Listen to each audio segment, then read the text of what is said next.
Haha, big fun, stupid fatty. I bet he can't go up the stairs. And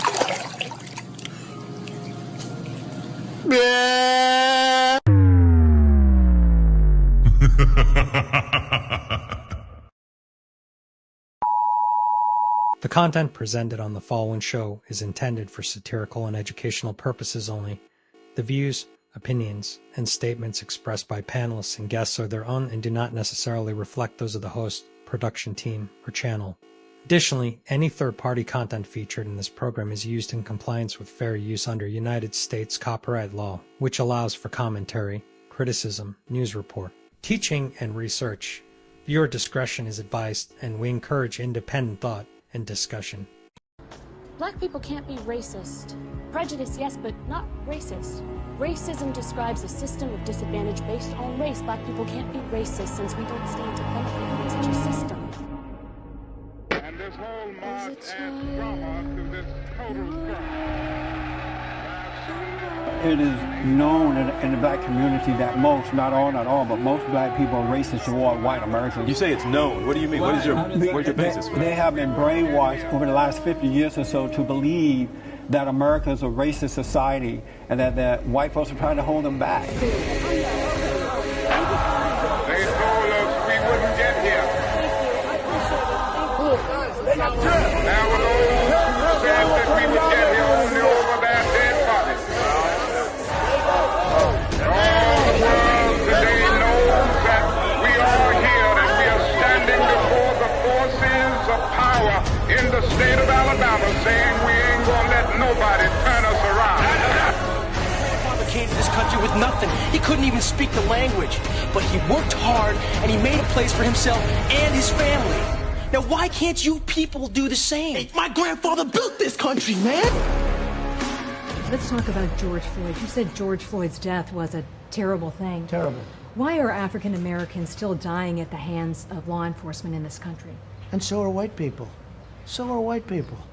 What a terrible question to ask. So are white people. More white people, by the way. More white people.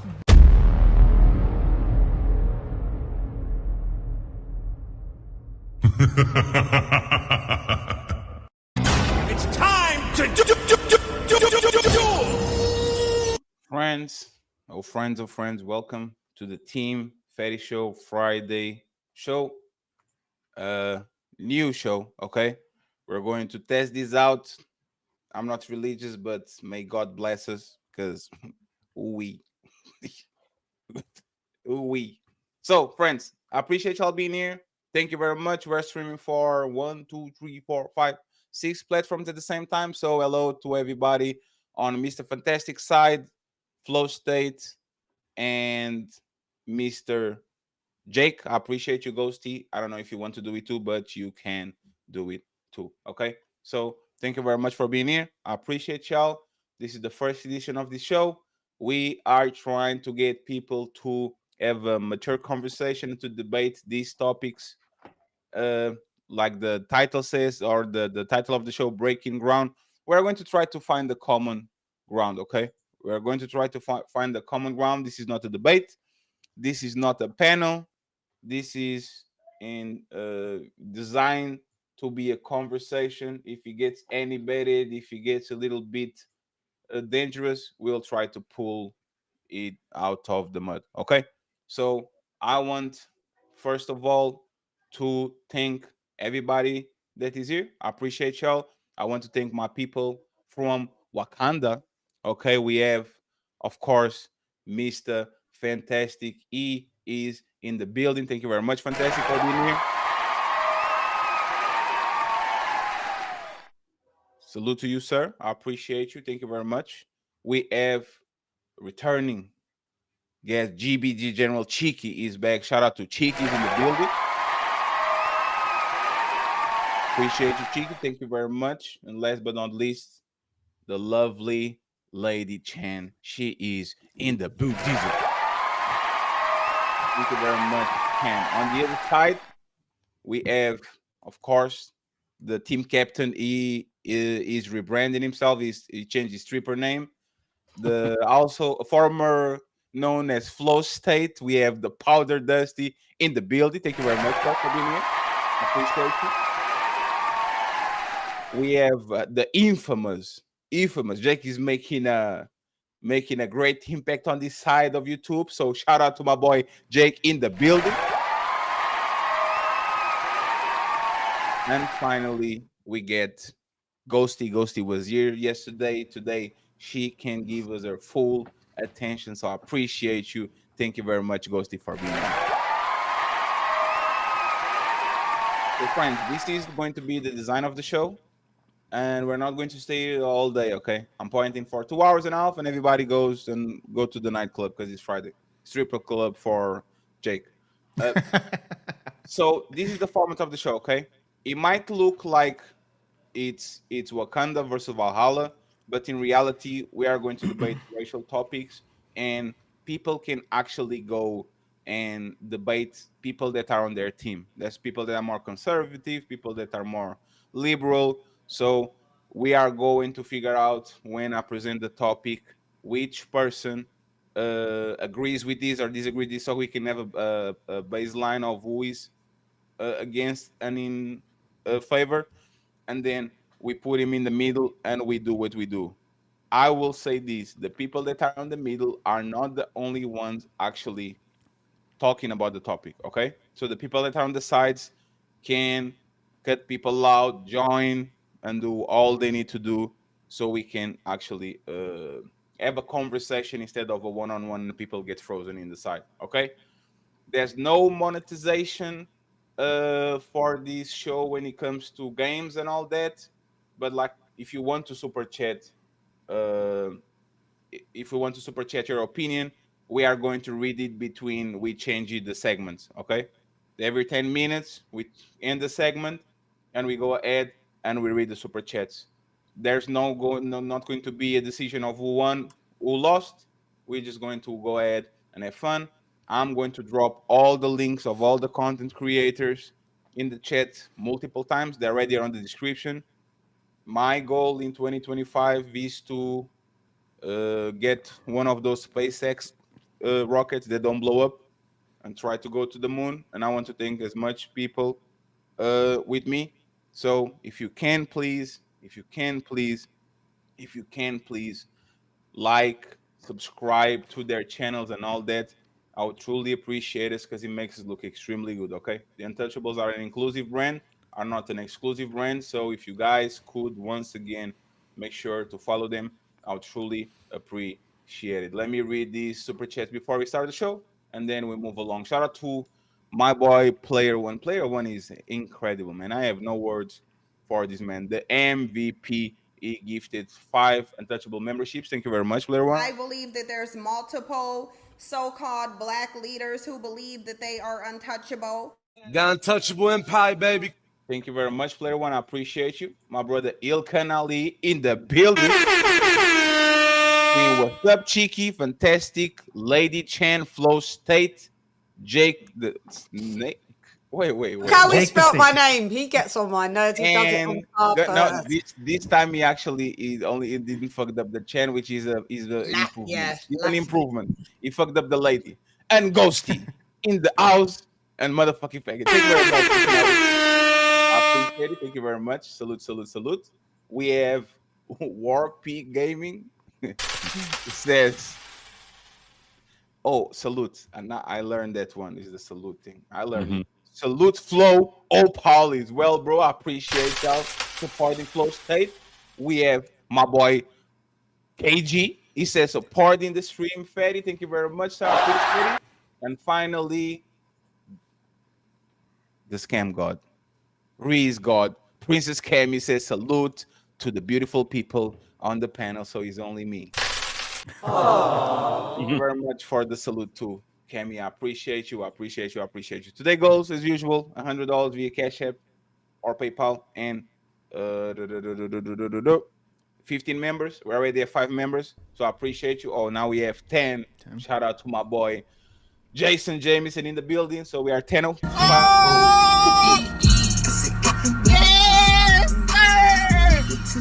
So we are going to start the show. Thank you very much, Jason. I appreciate you.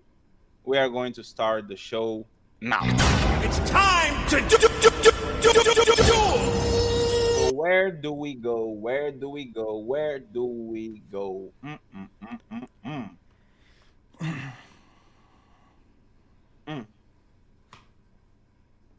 Let's start with this one. All Lives Matter versus Black Lives Matter. Okay? All Lives Matter versus Black Lives Matter. We're not going to talk about the organization because the organization is clearly a fraudulent organization. We are going to talk about the movement. On a raise of hands, who supports or who has a favorable opinion about Black Lives Matter? I think so. Cheeky and Ghosty. And all of the others have a negative opinion about it, right? Yes, okay. I do. So I'll leave Flow State in the middle, and I'll bring Cheeky down here and Ghosty. Go get the swords and the because it's going to be 2 against the rest of y'all. So let's have fun, friends. I appreciate y'all. It's time to do. Flow State, you get the floor. Why do you have a negative opinion about Black Lives Matter? Because Black Lives Matter was addressing issues that people of every race face. There's nothing race exclusive about police brutality and police overstep. So the name itself, the slogan, I can understand in a sense, but really if you look at it from big picture, it creates division where there is no need for division, and actually there should be unity, because this is an issue everybody deals with. So I don't know why you would name your movement something that is exclusive of people that would be in the same team as you otherwise. Cheeky, why do you see the Black Lives Matter in a positive light? Because it stems from a historic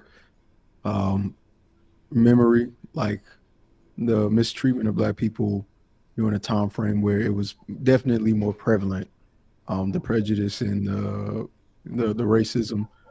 So I can understand, sympathize, and empathize with that memory of, hey, look, this looks awfully familiar, right? I understand, cops are cops, bad cops are going to be bad cops, or authority issues are going to be what they are. But if we are in agreement that, this is something that we all go through, why not support it? And then maybe create your own, or even start your own slogan, just not to patronize the other group, but have your own group and genuinely have it. And then we can say, hey, we support that too. Why not? What's the more important thing to address, the historic memory or the present reality? The historic memory. That's more important. The past is more important than the present. Well, if you don't address the past, how can you properly address the present? You don't think that hypothetically we could just completely ignore history and address police brutality now? I don't think we can. Historical vacuum. Why? I don't think that we can, because if you negate the history of something, then you're negating the differences between each people and their experience. Do you think today's police violence is primarily about historical racism? Today's violence? Today's police violence. Are cops violent today because they're carrying on a legacy of racism, or is it something else? I think there are stereotypes that penetrate police officers still, like racial stereotypes that many police officers carry out. You speculate, and probably there are. Well, this is Ghosty, on put a little again. bit of put a little, yes. Mic up? Yes. Okay. Yeah, you're good. Again, like anecdotal, but just from personal experience, and hearing other people's experience, I'm pretty sure racial stereotypes are still prevalent in not even just police brutality, but police activity in general. So I understand it can be blown out of proportion in the media, but I don't think that means that it's not a problem at all. Fantastic. The problem with that though, is even when you look at black precincts, like top to bottom, like Baltimore was one of the most corrupt and one of the worst and most, you know what I mean, for a majority black police force, mayor, all that stuff, and then still they killed a black man. Yeah. So that's where I was gonna say the stats even show that black police officers are more likely to delete a black suspect more so than white officers. Exactly. They're still police, though. Then the same thing happened. In Memphis, Tennessee. So yeah, that's the problem. That's why I can't get behind the Black Lives Matter thing, because even though Fatty said it, it has been overtaken by what Political it really figures. truly was. It became extremely political, and as a tool, yeah. So once something is tainted to that point, yeah. So just real quick, and I'll throw it to you. So yeah, once you taint something to that point, and it's purposely made as divisiveness, and along with being $1 billion scam, it's really hard to support it, because you can't support one without the other. You can go ahead. Yeah, no, I was just going to say, I think it's been politicized so much, especially by a particular the Democratic Party, to where I've noticed that when an election year comes around, Black Lives Matter so much more when the election year is already there, right? It's also been used to kind of gain votes for minorities, right? So I think the movement in general, they have the saying, hell is paved with good intentions. I get you there. General, right? To address that, hell's paved with good intentions, but I think the historic value, I get you, it's an emotional thing, but as far as the president goes, the stats don't add up that police officers are specifically going after people because of their skin color. I think that's the big problem that people have. So I don't think the movement was saying police are going after particular people for their skin color. That's not what I got from the movement. That's not something that they declared or was stating. It's more so trying to address. They did to them when they did get them. Say what now? Sorry, I was just ad-libbing. I was agreeing with you, Cheeky. It was kind of like what they did once they did encounter the black people, the treatment, what they did. Yeah, so for me, it wasn't like they would. Go ahead, Fatty. What did you say? Just 1 second. For the people that want to have questions, there's 200 people already watching on all platforms. There's no minimum volume right now. You just have to put the name of the person, and every time we do a break, we read the super chats. You want to ask something to Cheeky, ask Cheeky, da-da-da-da-da. Cheeky answers quickly, and then we move along, okay? So that's how we're going to do. Sorry, Cheeky, go ahead. You got this. Yeah, no, but I think there's just cases like, Ahmaud Arbery and George Floyd. The first thing that people would like to say is, well, he died over an overdose, or Ahmaud Arbery was stealing something, but none of those things were ever proven in the case. Or the overdose was.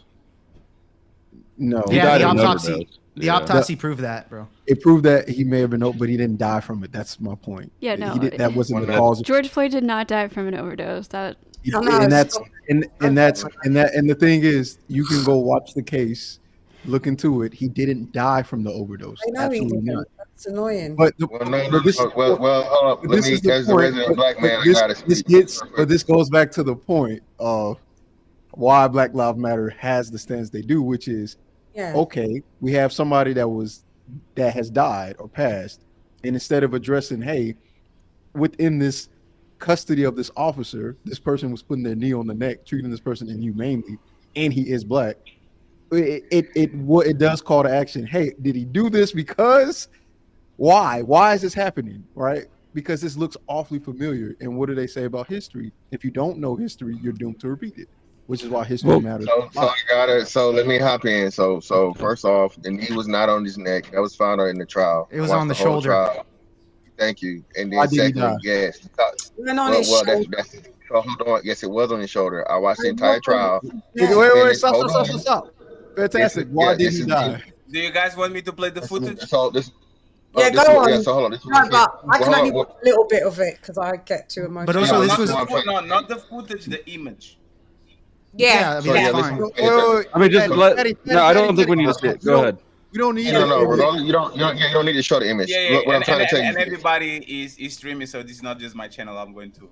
Right. Yeah. So let me tell you this. The police chief, and they showed him the actual footage of it, and it was admitted by the actual police chief himself. It was not on the neck. It was up on the upper shoulder. Then secondly, the reason why he died, I forget the direct term, but it was pretty much they're saying it was exacerbated the fact that he had amphetamine, and he also had fentanyl in his system. And COVID. We know that. Hold on. So that's what I'm trying to tell you. So no, you cannot say that he did not die from an overdose, because when they ask the toxicologist, they say, hey, if a normal person had this level of fentanyl in the system and they died, what would you call it? We would call it an overdose. He's not a normal person, though. He's an addict. So he has a tolerance. It doesn't matter. It does matter. So even that, no, it doesn't. Because even still, you have overdoses in people that are addicts. So what we're saying is this, and you're proving the point, and this was another thing that was politicized by a career criminal, a horrible human being that, happened to die within police custody. He did not die because he was black. He died because he had a fucking cocktail of drugs in his system, and then you had the process of police trying to subdue him because he was resistant. That's how he died. So I just looked it up. There were conflicting autopsies. The prosecution autopsies said it was from the cop, and then independent autopsy commissioned by the family says that it was not tied. I mean, it was a combination of underlying health issues and drugs and stress. So it's hard to say really who's right or wrong because but there was 20 minutes of footage of George Floyd resisting directions from the police officers as well. But hold on, Jake. Like, regardless of whether or not the cop choked him out or was just being an overbearing douchebag, like, I don't think the point is to argue that the cop was in the right. The cop was clearly not in the right. The point is that this is not a black issue. There was no reason to think that this was racially motivated at all, except for just the coincidental races of the two people. Now, you can say that the history is more important than the present, but I can't. I mean, that's astonishingly selfish and entitled. Like, there's white people, Mexican people, Asian people that are dealing with this shit right now too. But you think that the past is more important because it's just you. Well, I don't think it's just no. about. Hold on. Okay, let me address that. No, not at all. Because the same thing would apply with other conflicts like the Middle East with Israel. If you don't understand the history behind that area or particular thing going on, you're going to have a take that could be very ignorant or very, very short-sighted or one-minded because you're not aware of the full context. Pretend I don't know anything. I was born today, but I want to stop police violence. What is it about the history that I could do that my ignorance would be a problem about? How would that inhibit me from stopping violence if that's my goal? How would you not knowing the history stop? If I want to stop police violence, but I'm completely ignorant of the past, what misstep am I going to make? How's that going to fuck me up in my efforts? Well, that just depends on what it is you're trying to do. Like, what are you born a certain race? Have you had a certain experience? I'm me. No, I'm me. I was born yesterday, all I know is that. Yeah, all I know is cops are assholes. I want to do what I can to advocate that they stop committing violence against citizens. Well, what is the required prerequisite knowledge for me to engage in that premise? The law, one. Okay. The history and the state of that law. You need the history of the law as well for that. Why do I need the history? I don't need the history of the law. Yeah, you do. How do we get the laws we have now? If I know it doesn't matter. If I know what the law is now and I know what I want it to be, I don't need to know the history. How do you change laws? How do you justify changing something if you don't know the history of something? 5 minutes to yeah. I mean, because y'all gotta. So on this part, no, Cheeky is correct. Especially when you're talking law, you must know the history of law because there's such thing as precedents. So you cannot discuss law without knowing what it was. If you just show up today, you don't. Fair enough. So you're saying legal precedent? Yes. Legal precedent. You need to understand. You need to understand the context in which that law was designed and created to make amendments or any changes to it. If you don't have any context or understanding of that, which would include the history of it, then you're going to have a hard time justifying or asking your lawmakers to make any changes. So if you try to do anything without bringing into history as to why it should change because of a new context, you're going to have a hard time doing it, which is why we have the justice system now to go, hey, look at how this law was made during the time frame it did. We have people to interpret our time frame now to what it was then, and they need to know history. If they don't, then they make incorrect decisions or make decisions that don't best suit you or the people itself. You need to know history. I disagree. And one more thing. Well, I think and most important, just real quick before you go. So again, to Chiggy's point, and this is what I'm saying, that it is a legal precedence to it, specifically because of the crack to powder cocaine laws and the way that the sentences were handed down. So if you don't understand that, to where the United States government admitted that it was wrong, you know what I mean, by racially, you know what I mean, pretty much racially motivated sentences, that gives credence to the side that Chiggy's talking to, where there's definitely a racial aspect in the history of the American justice system as to where you have unjust sentences being handed down for, you know, the same thing from a scientific standpoint or whatever. Sure. I'm not denying that there was injustice. I'm just saying that me focusing on, or even knowing, I could, if I start right now and I want to legalize drugs, which actually I do, I don't actually need to know the whole racist ass history of drug laws. I need to know where we're at. I do need to know legal precedent. I'll give you that, so that I know how to proceed forward. But getting caught up in the past at the expense of the present is crazy. And so maybe that's not what you meant, but that's what it sounded like. Don't you think though that like, so if you believe police brutality is a problem amongst all races, even just having Black Lives Matter, even though it is focusing on like Black police brutality, don't you think that will just help the issue overall? Anyways, it's going to help it for everybody. Well, I think it divides it actually, because the thing is, how? Yeah, because when you say Black Lives Matter and it's only for the police, specifically the police, it makes it gives you the illusion that only Black people are suffering through this type of injustice. Not only suffering. Well, it's Black Lives Matter. issue. If you compare it to the All Lives Matter subject or the Police Lives Matter, remember we had that, or Blue Lives Matter, whatever the other slogans were coming on. It was the point of, at the end of the day, people suffer through this all the way through. It doesn't matter what your race is. If we know that there's injustice within the police system, then that's something we need to go into the root of the problem, not necessarily it's because of race. Does that make sense? So if that's the case, right, and the underlying crux, if the biggest issue is specification of race, why not just address the other parts, which is there's injustice to people. We're speaking, right? The particular people who are speaking about the injustice happen to be Black. Why is it that you can't overlook that part and go, there's just injustice, and make your own? Because there's division. There's division between the opinions. That's why.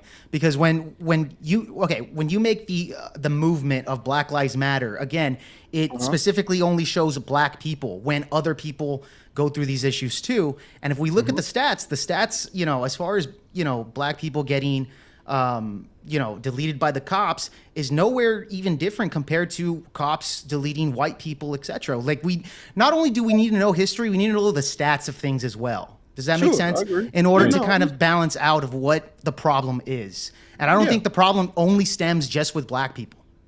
I actually did try to get involved with stuff after the Eric Garner incident, and was definitely chased off as a white person. So, you know, this is not theoretical, and it's not just made up. So what about the guy that just was deleted at the prison, being transported from New York to another prison, and all those guards beat him to death with nurses, doctors, medic teams that were housed in the prison, stood by and watched. You're going to say that's not due to that's not due to some type of racism? Well, you'd have to prove that it was due to racism. If that's the case. So let me tell you this. So the answer is no, and the thing is this, right? So this stuff happens, like you say, all the time to white, Hispanics, and so on and so forth, and whatnot, what have you. But the media purposely doesn't report it because it doesn't fit the racist narrative. It doesn't. Yeah, that's true too. Just speaking to the George Floyd situation, the exact situation happened either a year before or 2 years before to a guy named Tony Tempa. Literally the same exact that is situation. True. And we never even heard about it. And that No was one in cared. France, by the way, wasn't it? Wasn't that in France? No, it was here. That was in the United States. Oh, okay. Tony Temple was in the United States. So yeah. Okay, so I saw it happen to a white guy that I was in jail with. Like my first night in there. I'm not going with what you lot are saying. What you lot are putting down, I ain't picking up. So Really, you know about American prisons better than we do. Wait. Well, that's a good contrast. That's a good flex, isn't it? I'm sure you're proud of that, Powdered Dusty. Go ahead, UK. Regardless of any of those things, the reason why I was in prison. The reason why I wasn't highlighted. I'm in America. Yeah. The reason why you're in Australia. I was in prison. Upstanding, aren't you? Isaac, you guys are going to have a chance to match your intellect. Cheeky, take it on, please. The reason why that particular person's death wasn't highlighted is because white people do not have this history of having to fight for some level of justice or whatever the case. Because if they did, they would highlight and go, look at what we're doing. Why do you think people who have the small hats usually refer to the costs? I don't know if you can say the word and whatnot. The reason why they bring that up is because Jewish people historically have always been in a position where they have but those are white people too, right? But that's wait. But that's my point. My point is because they have a history of experiencing these things that are injustices and foul, they have to always bring it up. Whereas in white America, they're exploiting that at this point. That's your statement. But I also think I'm right. You don't disagree. You disagree with me. Would you agree with that statement? Actually, that's a good. Do you agree with that? Let me finish. Because you can make the same argument with black people if you agree with Flow State saying that. I disagree with the statement. I disagree with his statement. All right. Because I understand the Jewish history and all that, right? My point is the reason why white people, when they die to the hands of cops, is because white people don't make it a big deal. They don't.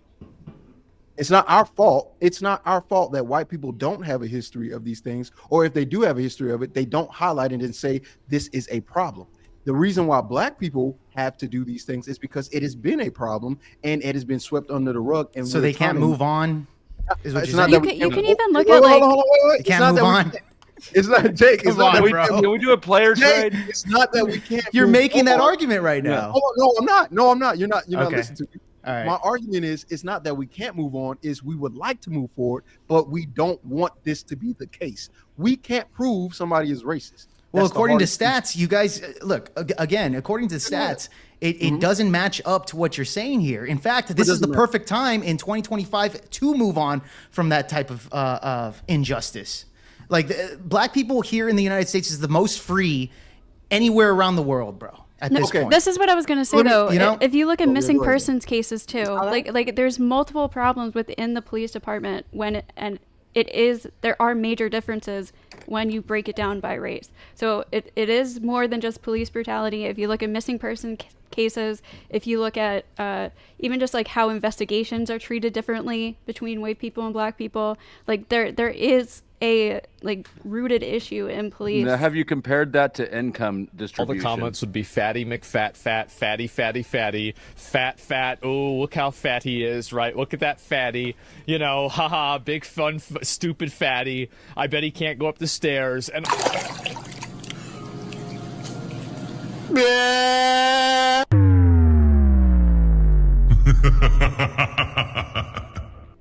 we ended the first segment, okay? Damn it. Shout out to the 300 people watching. Shout out to the 300 people watching. I appreciate y'all. Please like and support. I wanted to hear the Australian talk more about American prisons. Y'all will go into I wasn't in one, and you should be proud. ISO, I'm talking. Y'all are going to have time to duke it out in the environment. In the federal prison. In the environment. This is the world. What he's saying is this is part black. That's all. So we are going to make sure that we go to the next topic. Like I said, there's no minimum there's no minimum amount if you want to ask a question. The question has to be pointed out to somebody. Okay. So shout out to my boy L Nixon. He gifted 1 untouchable membership. Thank you very much, sir. I appreciate you. So, you think you're untouchable? We have Dottie Girl. She's in the building with 10 British pounds. We don't discriminate over here. If you have yens, pounds, YouTube dollars, you can send it to me too. I appreciate you. Thank you very much, Dottie Girl, for the $10 ball. And finally, we have Mr. Ilkan Ali. He says the medical examiner Andrew Bucker ruled George Floyd dead, a homicide. He said Floyd, heart disease and drug use contributed to his death, but officers' restraint of his body and the compression of his neck were the primary cause. Thank you very much, Ilkan Ali. We're going to use John Airy here and there to kind of do some fact checking here and there, but we're going to see where this goes. Like, we're going to have an automatic fact checking machine in the next few weeks, so buckle up. Once again, please go ahead and follow Lady Chan. I'll truly appreciate it. Thank you very much. Go ahead and follow Cheeky Banter. He's in the building. Salute to you, Cheeky. Mr. Fantastic, please go ahead and follow Mr. Fantastic. We have Jake in the building too, so please go ahead and follow Rising Star. Jake is in the building. We have Ghosty here, so please follow Ghosty. She'd be nice to us, so need to be nice back. And finally, we have somebody that is not in Australia. He says, keep saying that over and over again. Flow State. Okay, so please go ahead and give him a follow. Last thing before we go to the second topic, we need 4 members. Yes, we need 4 members, and the Hamburger Fund is empty. So please, if you want to donate to the Hamburger Fund, I would appreciate it. I would like to buy the burger. I would like to buy a hamburger. I would like to buy a hamburger. I would like to buy a hamburger. I would like to buy a hamburger. I would like to buy a hamburger. The burger. 4 members and $100. The rest is up to y'all. So friends, I'm going to go to the second one. I don't know if everybody is going to agree or disagree, but let's try these out. It's time to do. The N-word debate. Who should and shouldn't use it? Fantastic. Why are you doing that face? You are a grown man. You are 40. You are grown enough to have this conversation, okay? Anybody is against the N-word being used against being used by people that are not black? I'm against it. I say anybody can use any word. Okay, so Jake is in favor. Hold on, refine the question. Are you talking about like legal or just social? Yeah, you know. No, not legal, Legal, like everybody. No, not legal. So I think it's socially uncouth. So I'm against it. Yeah. So you are against it? What about you? I think no, I don't think that white people should use it. I honestly don't think black people should use it either. But it's not my fight. But there's let's stay over there. Flow State stays over there with the black people should not use it either. Jake is completely against it, so let me put Jake in the middle, and let me put Lady Chen too, because she been quiet for a second. And we start the second clock. Once again, Jake has a strong position, and Flow State has a soft position. That's what she said. So let's try to let's try to have fun with this one. Go ahead, Jake. Can we start off with Jake saying it? Yeah. Oh no. Hey, you know what's funny? There's debate because I was on another panel and somebody said what Elon Musk did was not a Nazi salute, and I said I agree, do it. And the person said, "Nah, I'm not doing it." I agree, we was not doing it. Now go. Let's have fun, friends. We have 10 minutes. No need to extend the clock. If the topic is out by the end of the round, we extend it 5 minutes. It's time to do. Yeah, just to kind of clarify here, do I think the N-word is a good word to use? No, I don't think so. I don't think any slur in general is good to use. But however, if somebody uses the word, I don't think anybody can justify for any type of violent activity on somebody that uses a word that you don't like. I don't think anybody should be crucified for using the N-word or using the WB word, right, for Hispanics, or the S word or the CH word for Asians, etc. There's a whole bunch of slurs out there for people. I think that when it comes to the N-word specifically, I tend to notice that black people tend to get a little bit over-exaggerated when somebody uses the word that isn't in their race. If you look at rap music, hip-hop music, they use this all the time and nobody bats an eye. Nobody really cares. However, the moment a white person uses it, it's the end of the world for certain people that I think have been brainwashed by the mainstream media for them to be offended so much by this word that many black people will tend to use violence on others that aren't their race. And I think that's the problem there, is that I think the N-word, people that are black need to be like, dude, who cares? Get the fuck out of here. You can make fun of them back. Move on. That's my take on there. Use any word you want. It's how you perceive the word is the problem for me. Chen? Yeah, we're just not cutting it. I've noticed it's not a great word to use between black or white people in general. Sure. But definitely white people, you can't use it. I'm sorry. And why? Why not? Well, you can, but the consequences, it depends. I'm talking from this side of the pond, and on this Over side there of the in pond, as much Australia. as much as you, he's trying to throw me off, but let's go, Jake. As much as you think you could say anything, there's going to be cause and effect. And on this side of the pond, a lot, especially in London, you use that word and you are not black. Even if we're out with our white friends that we've grown up with, and Biggie comes on and everybody's singing, they all just naturally censor the word N-word, so they already know that here, because the consequences will you will get beat. Well, that's exactly my point. That's exactly my point, though. Do you believe that blacks should react that way, or they should have more they should be more stoic on things? Be like, it's just a word. I believe that white people like to tell black people what they should be offended. Well, I think black people do the same thing with every other race too. They're telling us that you can't say a word. It's the same concept. With this one, isn't it? He overtalks. Well, can I get tagged in? Hang on, let me just finish. One second. Let Chen finish, and then we go from there. Yeah. So basically, it's not about perception. It's about, like I said, the word's not overall a good word, but at the end of the day, it's not down to you to say it. You can say whatever you want. It's just what happens afterwards.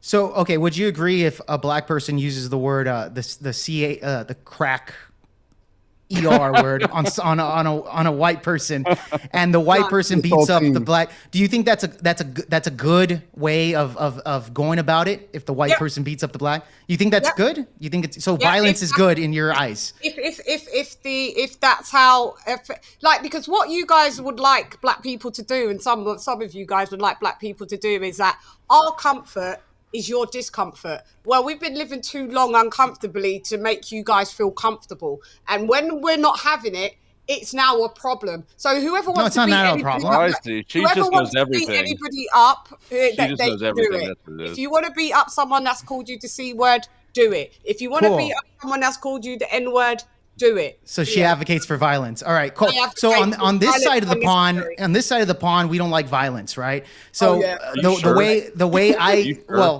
because at the end of the day, we have self-defense laws. So hold on, guys. I'm being hyperbolic here. Chill out. I'm being hyperbolic, guys. All right.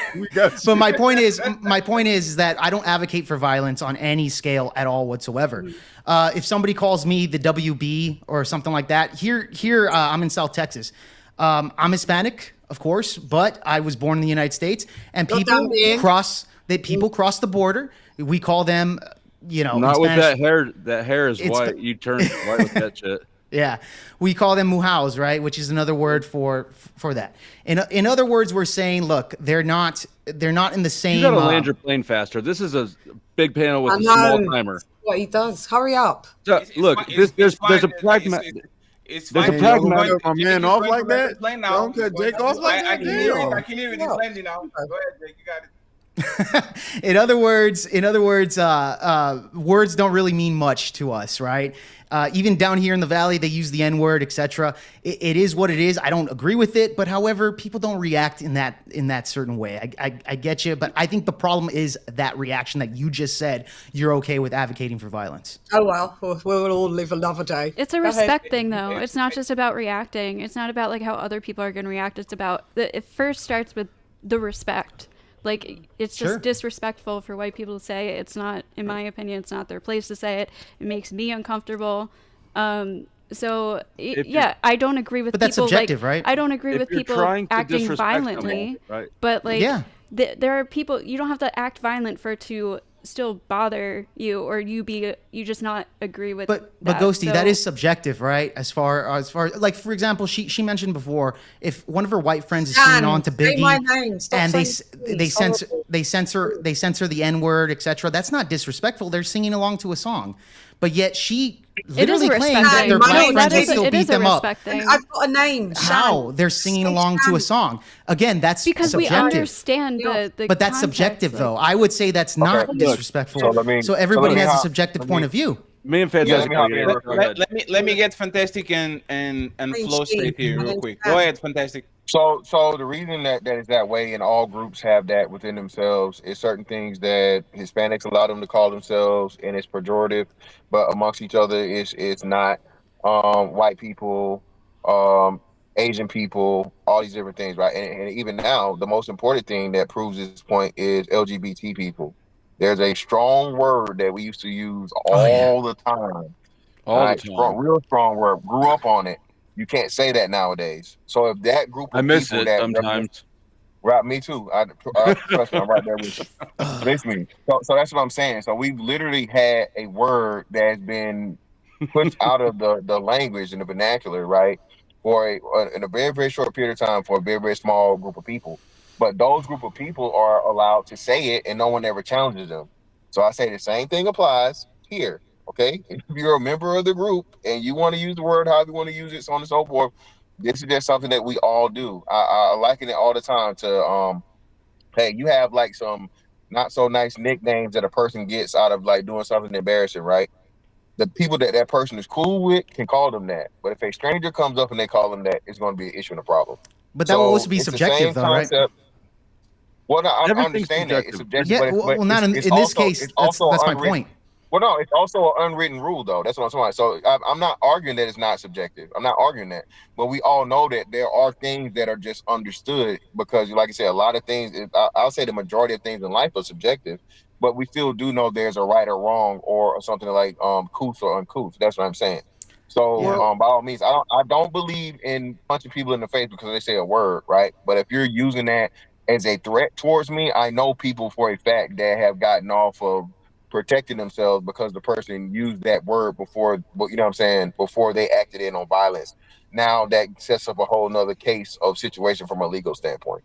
Yeah, but So, if it's a threat, that's understandable. Whether you use the word or not, you could use the word jackass and still it'll be a threat, right?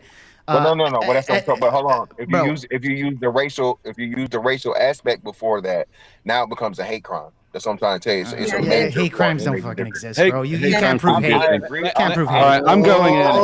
I'm not talking about. Can't prove hate. I'm going in. One second, please, because hate crime doesn't exist. It's a little bit wild. Come on now. Yeah, it's a little bit wild, right? This is Jake. Yeah, you can't prove hate. How? I know he's not from. legally exists. This is a made-up term by liberals. It doesn't Jake, exist. I have to get a Legally white exists. hoodie and like the Oh my God. Come on, Oh Jake, God. relax. Well, Flow's the leader, so Flo. No, that can be a once different topic. That can be a different topic about the N-word. That's Like crazy. there's two ways to look at it. Like an objective sort of, is this fair metric and a pragmatic metric. Objectively, if you don't want people saying the N-word, then you shouldn't say it as well. It's very much a part of culture. I think it's silly to give it so much power. However, pragmatically, it makes no sense for people for any other race to get all up in arms about not being able to say it or to make that their cause. Well, you could say it. Why can't we say it? Forget it. Let it go. It's not important. Don't die on that hill. Just don't say it. So I have one question for Cheeky before we move along. Shout out to the 350 people watching. I appreciate y'all. Please like the video. My question is simple, Cheeky. Not in a song, not just saying out. If a person comes to Cheeky and says the N-word, are they being punched in the face? Yes or no? Are they black? If they say, son, no, you Nigga! are they being punched in the face or not? Is that a chance? Punch them in the face. I'm just me personally. I'm just not a crash out, so no, I'm not just gonna punch you. Now, if you touch me, that will be kept in mind while I'm beating your ass. You may get a lick or some shit, but I'm not just. You walk up to me and say "nigga," I'm gonna just be like, something's wrong, or I'll call the cops or something. But damn, you gotta. She's not playing with you. He's got 911 on speed dial. You gotta get him back. You better go down there and get him back. Yeah. You need to go to jail or something. Something to ruin your life. No, not a punch in the face. I want your life ruined. Let me just go ahead and let me read the super chats real quick. Once again, thank you very much for the support, friends. There's 313 people watching in all platforms. I'm going to keep dropping the link on everybody. I don't have ranch on everybody channel, so probably we're not going to see the ranches on everybody, but next time we're going to organize it a little bit better. Okay. We need 4 members, please. Let's get 4 members out of the way. A lot of people in the building. So let's get with the 4 members before we start to feel the hamburger fun. John Henry with the $5. He says, Jake, minimize your stream of unsubstantiated consciousness to keep the commentary factual. Thank you very much, John. I appreciate you. We have Dottie. That's his only argument. Like, you're just lying, Jake. Shut the fuck up. I have Dottie girl. She's in the building with 3 British pounds. Thank you very much. Hey, Jake, you have to admit the ear on the side of the pond, we don't like violence, was wild. Well, I'm being hyperbolic here. I'm being hyperbolic to set up my take here. That's all. That's all it was. Come on, cowboy. But I get you there. I'm being hyperbolic to set up my point. And this is just to set up my point here, just to prove she's advocating for violence. I'm not. That's the whole point. Jake, and this is why I called you the rising star, because you are willing to actually go there for whatever reason. I don't have no idea why. Dude, I mean it. That's why, dude. John Henry with $2. He says, black nor white people should be using the word. Thank you very much, John. I appreciate you. We have Tea Leaves. He's in the building somewhere, hiding in the clouds. I appreciate you, Tea Leaves. Thank you very much for the support. We have Wrongful Rage. You will never make a comment that is not mad about. He says, hello. No, it's hello. Is this a white hate stream? Kind of. Because if it is, fuck off. Thank you very much for the support, Wrongful Rage. I appreciate you. We have CJ in the building. He says, I know this is an unpopular opinion, but Jake is correct. Oh, look at very you, unpopular opinion. Yes, that was for an old one. Wasn't that the debate partner you had the other day? I see you guys have a strong bond. CJ back again, and he says we got they did the debate together. Tag team. We got this dumb N-word logic from the damn, is a woman's fault? That's crazy. Of course. Women aren't to blame for a lot of things. Tell them CJ is the woman's fault. Yes. I second that. Yes. I agree with that. Let's be misogynist for 3 seconds and we'll go back to the regular. Deborah, she's in the building and she sends $3. Thank you very much, Deborah. I appreciate you. Thank you very much. We go to Wrongful Rage back again, and he says, wow, these black people better have my money. I ain't got dimes for this. Stay strong, Dusty. These folks either ate behind victim shaming. Right. That's a very strong statement, Mr. Rage. That's a very strong audience. It's probably time out offense. No. We're going to with it. We are, like I said, when people expect us to zig, we are going to zag. Okay? And if people come in with extreme rage, we're going to say USA and we're going to give love back. Okay. I like that. So they apologize by the end of the show. Wrongful Rage is going to apologize. He's going to say, this was not that bad. I'm sorry, Nichols, or whatever the fuck he wrote. Yeah. Robert is in the building and he said, historically, the N-word was accompanied by massacre, rape, and lynching. some of which occurred while black men were in the United States military uniforms. Thank you very much, Robert. I appreciate you. We have the lovely Meme in the building, and she gifted 1 untouchable membership. Thank you very much, Meme. We need 3 memberships to go. Okay, thank you very much. We have my boy Robert back again. There you go. Robert says, that's why a white person should never say that. Thank you very much, Robert. I appreciate you. Luckily, I ain't white. Damn, you kind of are. Ilker Ali, how can a white people fight for black people to not say the N-word but won't actually fight for black people is crazy. It's not about what's right. It's they can't say it. Thank you very much, Ilker Ali, for the $10 ball. We're getting to the bottom of it. John is back and saying the term hate crime was not coined by liberals, but rather by journalists and policy advocates in the liberals. 1980s to describe crimes motivated by bias against certain groups. Yes, Jake, you a lie. Oh, yeah. Liar. Damn. And we have Rocky in the building. He gifted memberships to Flow State, aka the Powder Dusty, 5 of them. So thank you very much, Rocky. I hope you're doing good. We have Robert back again, and he says, a white person calling a black person the N-word is always an act of violence. We have more 3. We have more 3. We have more 3. Ilkan Ali says, by the way, I love white people. I have 1 white friend. That's crazy. That's a crazy comment, Mr. Ali. Hope you're doing good, sir. John Henry says, CJ is an habitual co-signer. Man, there's gang violence on the chat. CJ is a habitual co-signer of Jake bullshit. Still love you guys. Oh, damn, that's crazy. I think this is actually going pretty good for what I expected. HP Nutcraft? Nubcraft? Nubcraft. Nubcraft. He says he gifted 1 membership to Jake. I appreciate you, sir. Thank you very much. And I'm sorry for misspelling your name. Thank you very much for the support. I appreciate you. We have Drobonaut in the building, gifted us 1 untouchable membership. Salute to you. Thank you very much, sir. God damn it. Stop sending super chats. No, I'm kidding. I'm kidding. I like money. We have in the building Pax Americana, $50. I am told I can't have an opinion on this topic. This is Bumpkin. Bumpkin was somebody that was expelled from my show because he used the N-word. And he was not. He got a 1 month ban. I'm very strict about some shit. I don't go white panels call people snackers. I don't go to Hispanic people and call people I am very respectful of the places where I am, and everybody kind of understands when we go to certain places. There's some language we don't use.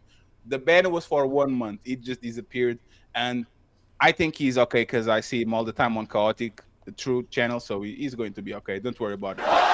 It may have disappeared on your channel, but he's getting blocked on mine right now. Oh, wait, whoa! This was like 3 years. That's how ago. you get $50 out of him. Apparently, you block him. Oh, damn! That's crazy. Thank you very much. You're also blocked on mine now. Damn, everybody was $50 from this man. Thank you very much, Bumpkin. We have Sophisticated Jerk. What's up, brother? Says, where is the light skin representation? You guys are racist. We're going to have it next week, friend. We're going to have next week. CJ, it's just like our woman used to use the B word, but gets mad when man used him. That's a good point. Even though it's the only curse word allowed on TV. Sorry, it's the woman's fault. It's your turn to get the blame. It's my turn. It is. You told me it was my turn. You can talk all that you want to, yell and scream. You lost. It is my turn. You lost the game. It's my turn. That wild that someone said, where's the light skin representative? Like light skin people, like this is where there's another debate where light skin people have a lot of opportunities within the black city, like can't dance. No, we hate him. We hate him. No, we hate him, Jen. Fuck fuck them. Especially Ilkan Ali. Silly. And by the way, this is the manosphere. We have to wait woman for like 5 minutes. Is like on my contract every show. So I think we got the quota today. So thank you very much, CJ, for helping us get there. HP Nubcraft, he gifted another membership. So thank you very much, sir, for supporting Jake. I appreciate you. Appreciate you. Salute to you. CJ says it's literally the same dumb ass logic. I see what you're saying, CJ. I see what you're saying. And finally, Il Canali is saying, I don't see any multiracial people. All of y'all are No, it's our time. Thank you very much. I appreciate you. Friends, we're going to go to the next one. Let's see if we have some disagreements here. Let me replace it real quick. So we're going to shift it to the white side now, so we can play a little bit defense and offense.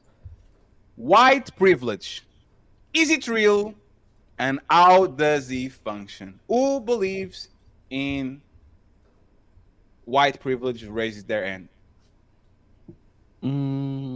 I believe that there's privileges for each race, so yes, but not exclusively. Wait, so you're going to oh, right, there's no black privilege. Y'all are sitting here. Wait, the specific question was white privilege, does it? Yeah, but you'd have to do a compare and contrast. So No, you guys. If everybody has privilege, there's no such thing as white privilege. There is white privilege, but not exclusively white privilege. So I don't know. There's black privilege too. Yeah. 1 second, please. 1 second. Flow State is going to You're not white, so you should be. Happy. 1 second, please. Okay, I'll be with you. All right. Yeah, there's white Flow privilege. State. Flow Fuck State. the white people.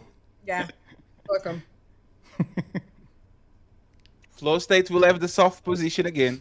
Sorry, Flow State. That's what she said. And can anybody that actually can you raise your hand again? This white privilege is if you have like a cheeky go. Can you raise your hand if you believe it? Okay, so Mr. Fantastic doesn't believe it, and Jake. So this is going to be Fantastic and Jake with the hard position, and then Flow State with the soft position. Cheeky can be in the middle, and damn. Hey, Fantastic, go at it. You got this. Okay, we're going to have 10 minutes. Man. So hey, black on black crime. Yeah, sorry. man. I had to put it there. All right, cool. So yeah, I don't believe in white privilege, because white privilege goes in hand with white supremacy. And no, you don't get an advantage for just being or whatever modernly. Now again, if we're talking historically, of course, slavery times and Jim Crow times, yes, white privilege existed. The biggest issue and problem I have with all these racial talks is people act like we never advance forward. Okay, I am not saying that racism doesn't exist. Racism will always exist. Racism is not exclusive to black people, from white to black. It's not exclusive, and again, it isn't something that only black people experience. White people can be the receivers of racism. Asian people, everybody can. So I don't believe in white privilege, because I know white people that, trailer parks is just like the hood exists. You feel me? So there's bad sides or impoverished people of all races and demographics. So when you talk about white privilege, it just supports the white supremacy narrative. Cheeky? You muted, Cheeky. Yeah, I think white privilege exists to the same extent or degree as before. Absolutely not. But I do think that there is some privilege in being white, or being white in a predominantly white society. I think there's a privilege in that because there's some level of familiarity with that. A lot of people may not talk about, human beings looking for a common phenotype or something to relate to. And that in and of itself helps with a lot of different things when it comes to social standing, social things, when it comes to hiring, which is why like DEI and those things existed, because they were trying to address and counter correct those things. And to a degree, it's been overcorrected. So I do think it exists. I don't think it's to the same degree or level it was in the past. And I think that there's a lot of benefit that comes from being white, but there's some downsides too, right? You guys don't have the history of being quote unquote victims. You guys typically were the perpetrators. So you don't get to be the victim now. And that's the downside. Like white men specifically that are straight. Victim. That's interesting. Huh? It's interesting that you just are overt. I mean, I just assume that most people who pursue being victims are unaware of what they're doing overtly. But you know that you're pursuing victimhood as a privilege. Wait, are you No. It's not that I'm pursuing victimhood. I'm talking about the perspective. I'm talking about the perspective of people that'll see you. Like, for example, you as a straight white male, no matter how hard your life gets, somebody who of color or even white women will look at you and go, well, why don't you use your white privilege to do such and such? So even in your Doesn't sound like a privilege. That's what he's right, pointing That's out. what he's I'm saying. talking, but I'm talking. That's exactly what he's saying. I'm talking on the opposite end. That's what I'm saying. Oh, There okay. are privileges. This isn't a privilege. This is one of the things that I think don't come with it. But you guys do have privilege for sure. Well, for those who are white, I do think that white people have privilege, just like black people do, which is why we get to say the N-word. You don't. But why do you want to challenge my privilege to say that? Why don't you just not say it? I think it's a lot of social. Why would I not say That's what I their want? Social privilege. They privileges. think they can be involved in everything. That's the privilege is you thinking that I should just not say something about you guys. That's fucking crazy and entitled. Wait. Damn. What do you Yeah. mean? Say- what do you, When wait, did anyone say You're that? treating don't- freedom of speech. Why don't you just not talk mean? about us? You Go think ahead, you go think it's my we're having a discussion here. You think I'm using my privilege to address the topic about you guys? No, we didn't say that. No. But go ahead. What'd you say? Clarify it then.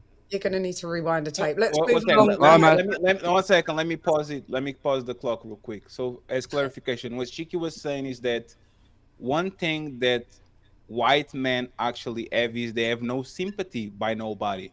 So when something happens to white men, people will assume that you're talking from a position of power, and they will say, "Why don't you use your white privilege to get out of the hole?" While the minority groups might have some level of empathy. So he was actually making your point. He was just saying that the same way you have some privileges, like the same way this is actually hurting you, there's some That'll help. situations that hurt us, so we have the privilege to actually talk about it. My It's just- bad. My bad. I misunderstood. Totally Oh, yeah, no, fine. you good. Is the Ed No, is you too tight. Ghosty and Rude then out here. Ghosty and then Jake. Go ahead, you got it. Okay, so I do think it is largely social privileges, even though I did mention earlier about like missing persons cases and stuff like that. But I do think socially, like there's a lot of stereotypes that do hurt black people and will like that don't affect white people to the same way. Like there's the typical stereotypical like angry black woman or something that will get like treated differently, and I don't know, I just feel like there's more pressure on how black people kind of have to like behave that will get like different treatment than white people in society. So that's kind of how I see it. But That's how you see there's it like as- disadvantages too. So again, Yeah. like as we've already stated, but I do Yeah. think white privilege exists for sure.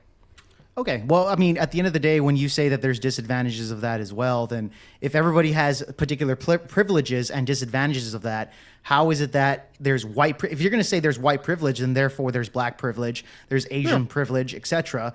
So if you're going to say, okay, well, white privilege exists, but so does Hispanic privilege, so does white privilege, black privilege, green privilege, Jewish privilege, etc., then there's no real privilege there. Therefore, we're all equal on that matter. There's no real stake there then. I personally think that white privilege probably extends I a see bit what you- further than most of How? the other races, but Not if you measure Cheek. income. Chiki, why did you nod your head when he said that? Because I think that the population, like again, social things, especially when in regards to the amount of where you're at in a position, that matters. Like it carries over Sure. to every aspect of your life, right? So that's why I would think the privilege is different. If you're a minority, so by and large, your privilege only extends to by and large to whatever small group you're a part of. But if white people are the majority socially and whatever, their privilege extends furthermore, and it allows for different things and opportunities and different different things. So while we all may have privilege, it doesn't mean we all have it to the same extent, right? Right. Well, like even if you look at like affirmative action or even DEI, etc., that actually benefits minority groups, right? Whether you're a homosexual, where does that come from though? Black, etc. Wait, hold on. Right. Just real quick. Yeah, So okay. I don't want you to finish your thought because I'm trying to follow you. So go ahead. Okay. Yeah. What I was going to say is that, for example, when it comes to affirmative action, if you look at the schools, like universities, they have to particularly bring in an amount of Hispanics, Mexicans, etc., and blacks in order to go into their school. Now, I believe affirmative action is actually very harmful to minorities. So that would be a privilege in a case, that's how they think of it, of blacks coming into a university that they didn't necessarily earn it, right?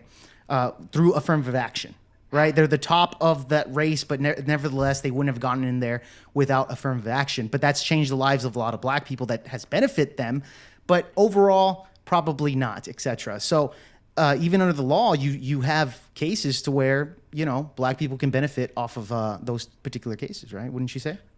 So that's a privilege. Yeah, I think, I would agree that and it's kind of a big one. It's kind of a big It's not that they didn't earn it. Sorry, go ahead. Well, I just hate well, that. that's what affirmative action is. Go ahead. It's based off of skin color, though. It's based off skin color. It's not about merit. There's a common misconception that these people don't deserve these positions. They qualify. They have the same but I'm not making that as argument. Anybody else? Well, you're saying they didn't deserve it. So well, but I they have think the a same lot of them didn't. qualification. I think a lot of them didn't. And also, the reason it exists is because there's an overwhelming white or man majority already. Well, the majority of this country is white. If you're saying the privilege is that we guarantee a small portion of spots instead of all that doesn't add up. That's up. a privilege that the top blacks will get into that university, right? Even though they wouldn't have gotten in there without the affirmative action. And this affects Asian people and white people the most. It actually does hurt a minority in the Asians. Asians were actually the ones that were being affected the most from the Ivy League. Yes, they are. They had the lawsuit.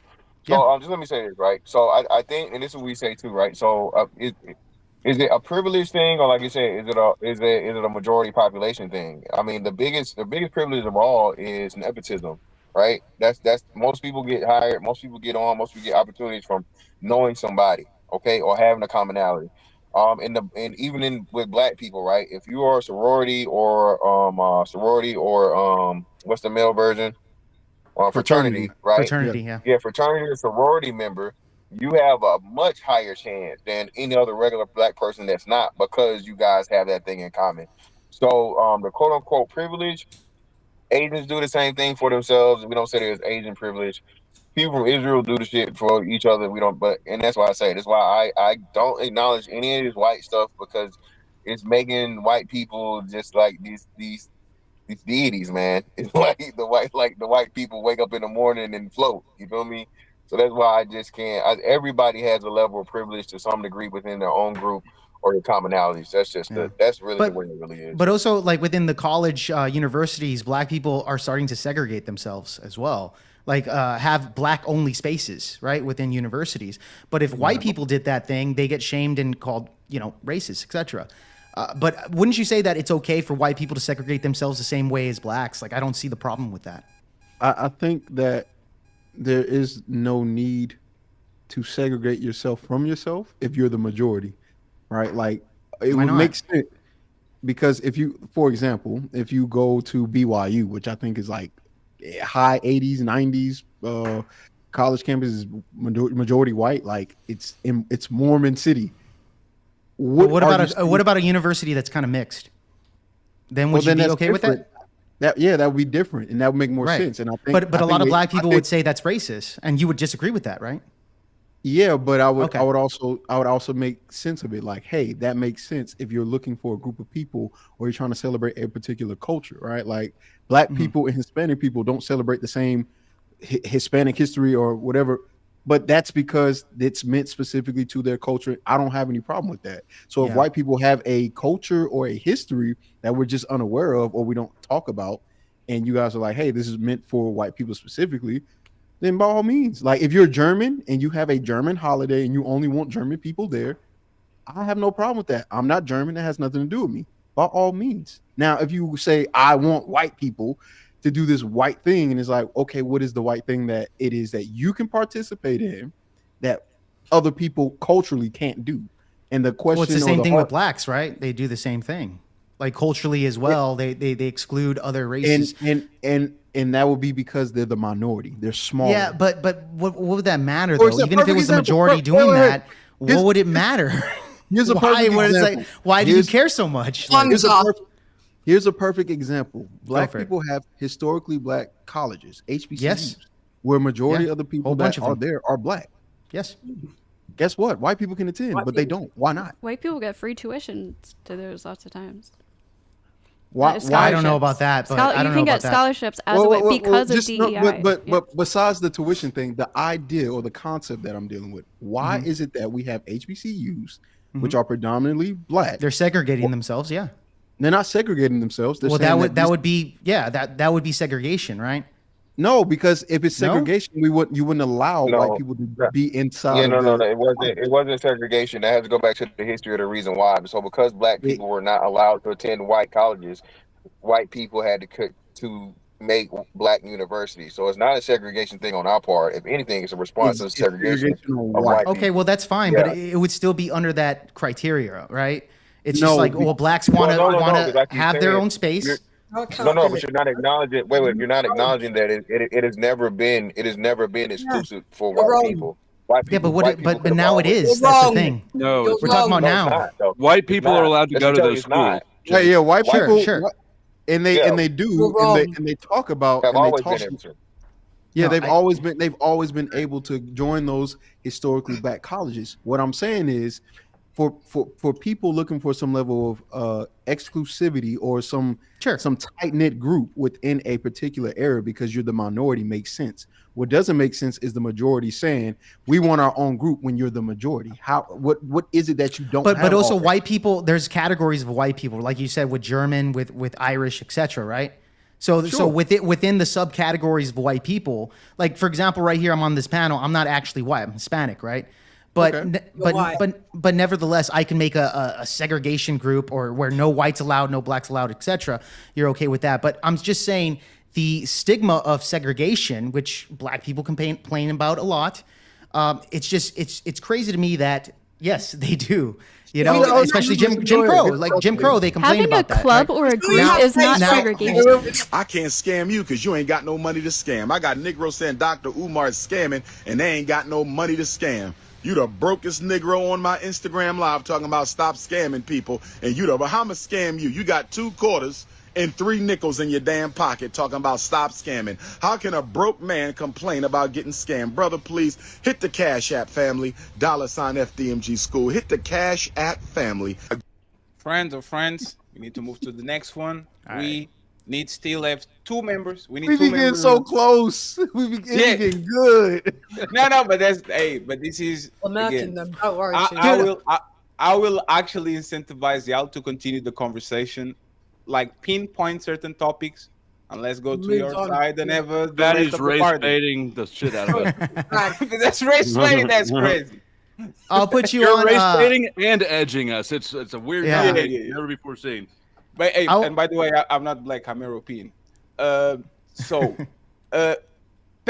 you want to say something, Jake, before I read the super chat real quick? No, I was just gonna say I would love to get this gentleman right here that's on my left to on my show to talk more into detail about these things, and I think Just we be an can email. we can have. I'll make Yeah. sure I pass the information. Yeah, put the to email people and that stuff, need it, yeah. okay? And glad to have you back, Cheeky, once again. I appreciate it. Thank you very much.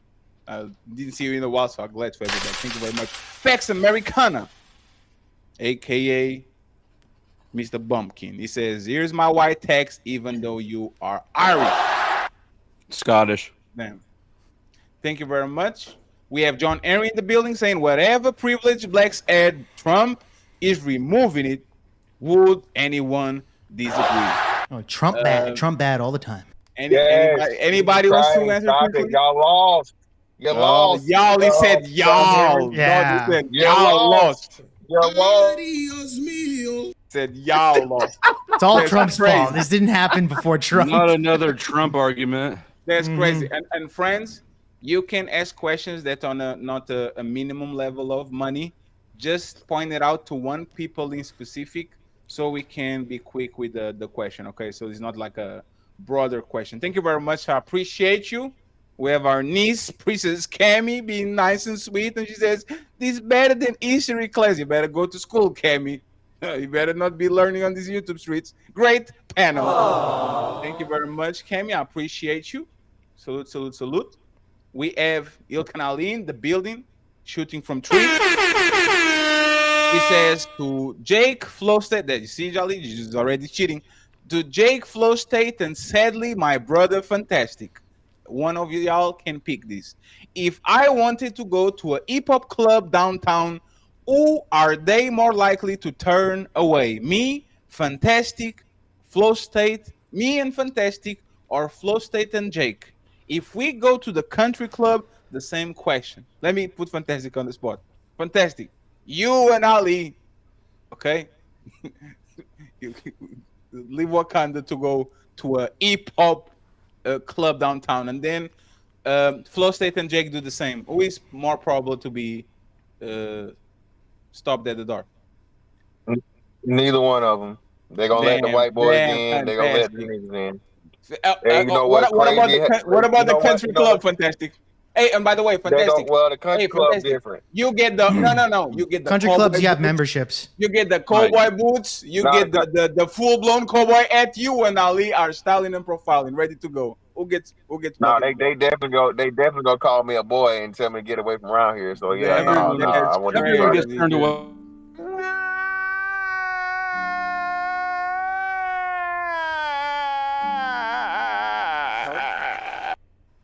Country clubs are everyone who's not a member. They gonna hit me with it. They gonna call me the N-word. They gonna be like, "Hey, you lost Stella?" No, they're not gonna say that, dude. No. With clubs, obviously they might have dress codes, etc., to turn down people, depending on their roles. But with country clubs, usually they have memberships. So whether you're black or white or Asian, doesn't matter. They're gonna let you in as long as you're a member. That's how it works, bro. It has nothing to do with race. I hope the nightclubs there are not like they're in Portugal, because Ali and Fantastic definitely going to. Hey, let's split. Shout out to Ali. Ali comes back and says, our black people turned away from a club that's playing all hip hop, aka black music, for a predominantly white crowd. White people listen to hip hop, buy it the most, and get rich of it while condemning. Again, Ali comes back and he says, Ali's going to be on the show next week. White people aren't turned away from clubs. When have you ever seen that happen? Unless they're drunk or demonstrating aggression as a threat at the door, it would be odd to turn away white people from country clubs. Thank you very much. All these generalizations are wild. Damn. Fight back, Ali. Just my 4 cents. Just my 4 cents with $2, which contradicts the name, but it's fine. There is no black-only spaces on any university. Yeah, there is. Much. I appreciate No. He got rid of that with the DUI. So that, or not DUI. DEI. That's crazy. So yeah, there's black spaces are not like a thing in a lot of the college campuses now. So yeah, that's not a thing anymore. Okay. So fraternities, maybe, I guess. I don't know. I have to check back in. Do Chinese clubs piss you off too, Jake, or like? What? Does that bother you? Yeah, China. What would be played? China. My school had a Chinese. Sorry. Club, like, I'm just asking. That's crazy. That's crazy. You're deported, China. Marcus Antonio Castillo, you have to pay a tariff when you go to a Chinese club. Yeah, exactly. Marcus Antonio Castillo, $2. I was never raised with white WBS white boogeyman syndrome. He is Latino too. Thank you very much, sir. I appreciate you, Marcus. Just my 4 cents is back and says Jake is lying. No black only spaces on campus. Thank you very much. Ilkan Ali is back and he says, when have white people been mad at all Jews, Chinatown, all Arab, Asian, Indian stores, and Hispanic business? They support them all fully. White people only complain about all black organization and empowerment. Empowerment out of fear. Again, the generalizations are just staggering. Ali will definitely be on the next show. Marcus Castillo, $2. Plenty of programs for school funding for minorities. Thank you very much. I appreciate it. We have Robert in the building, and he says Hispanic is not a race. Jake, stop gaslighting. So let me address that really quick. No, he's right. Hispanic is not a race. When I say I'm Hispanic, that means it has to do with Spanish-speaking roots, which I come from Mexico. Okay, fair enough on that. But I'm not claiming it's a race. I never claimed that at all. So just FYI there. Thank so you stop very gaslighting the audience there, bro. Thank you very much. Thank you very much. Thank you very much, did, Mike. For sorry, you did say what he was Hispanic and not white.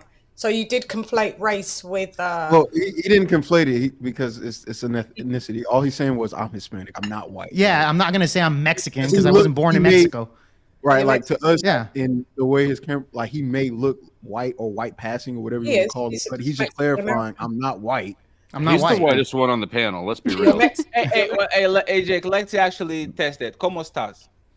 How You are are you? definitely white. How are you? Man is white. He failed the ¿Cómo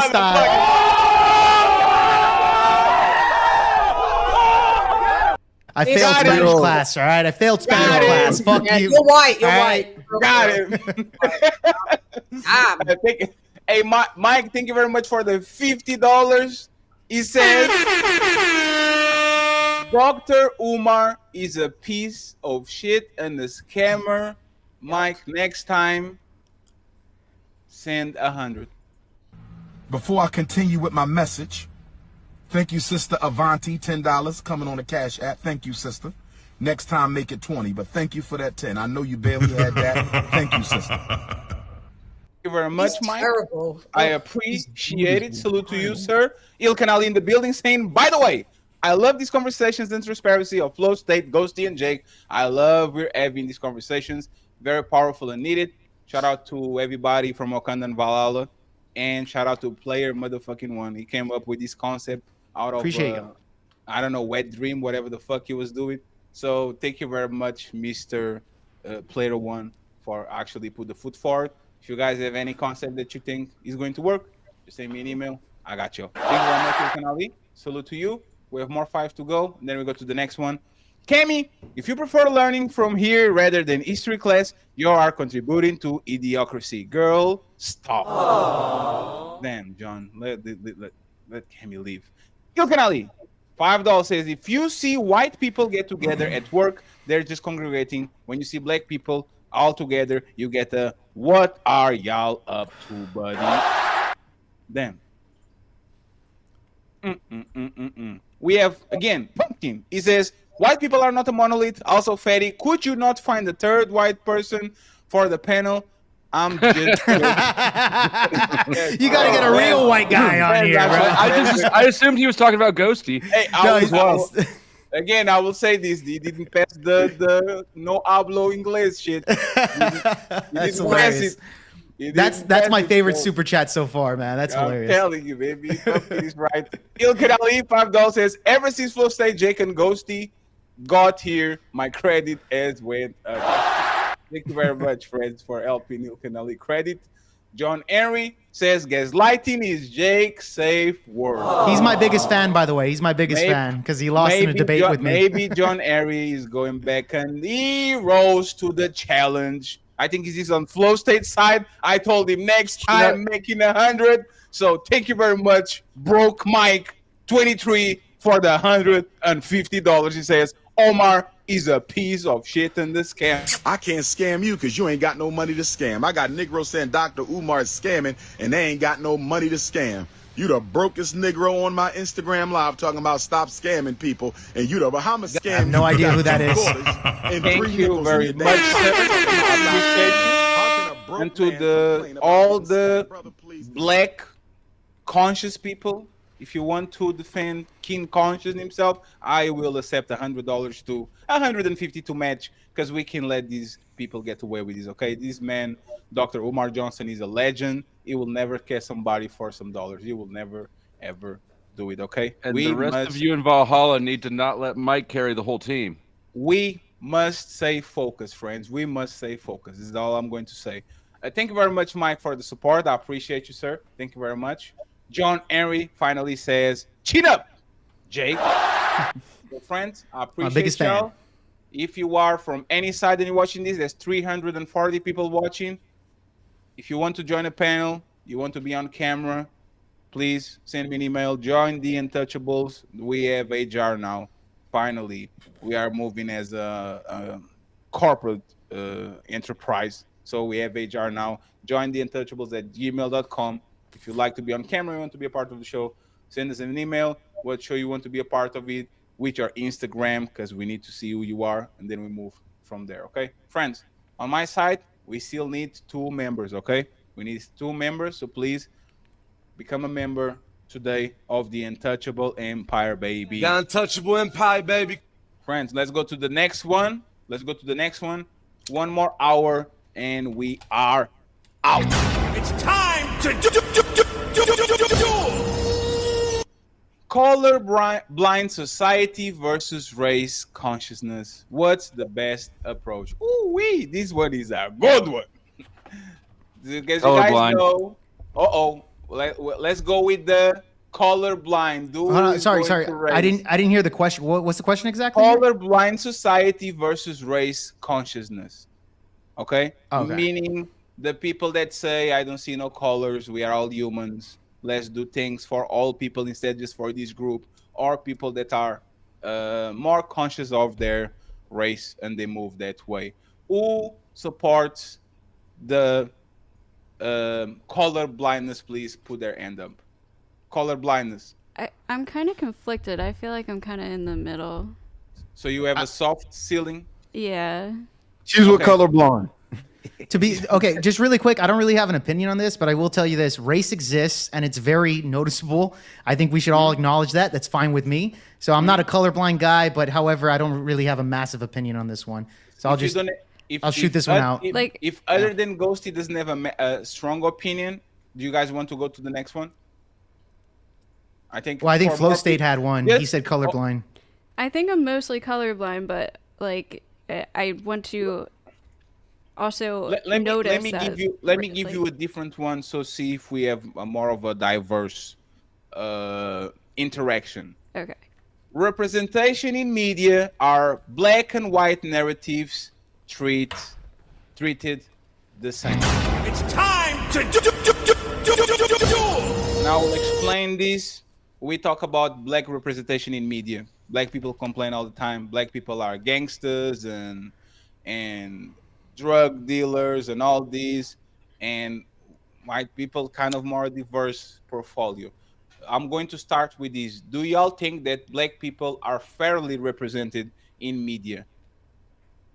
Raise the hand, the people that actually believe that black people are fairly represented in media. Fairly in meaning numbers or scale or the image. Meaning, for example, if stereotype meaning if we know that only 10% of the black population is gang banging, why there's 70% of black people that represent that side of the nobody has a strong opinion. We have a bunch of topics more. We can keep going. Okay. This one's that one's a little tricky, bro. I think the one because of how it's worded. Good. Yeah, because how it's worded, it's kind of tricky. It's totally fine. I think the one before was good. That because you got at least 2 people on that side or closer to the middle, and everybody else. You guys want to go back to that? I think it was better than the one you just read. Oh, yeah, especially Ghosty has been on the other side for the most part. So let me try this one. Let me try this one, and then if we don't get it, we go back to the other one. Interracial dating. Are preference inherently racist? Anybody? They're not inherently racist. I'm going to do this. Because I'm going to put the white people on the spot. If a white man doesn't want his daughter to marry a black man, is that racist? Put your hand up if you believe. I don't think it is. I think so, yeah. Oh, damn, Ghost. You're going to go there? Wait, if a white guy doesn't want his daughter marrying a black guy? Yes. Is that racist? Yeah, I think that's racist. Oh, shit. We are going to put Ghosty in the middle. Ghosty is going to come to Walker. Wait, Cheeky, you not in there? What's going on? I think if people have like racial preferences for themselves, that's fine. Now, if a white guy says I don't want my white daughter marrying a black man, I think that's. And I've heard that a lot. Oh shit! So we have. I don't think it's racist. Anybody agrees with Ghosty and Cheeky? I've got a soft position. Chen, why are you looking at the ground, Chen? Do you believe he's racist? What? If a white man doesn't want his daughter to marry a black man, do you think he's racist? Yes. Oh shit.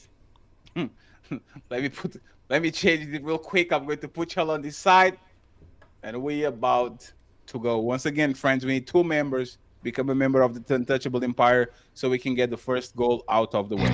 It's time to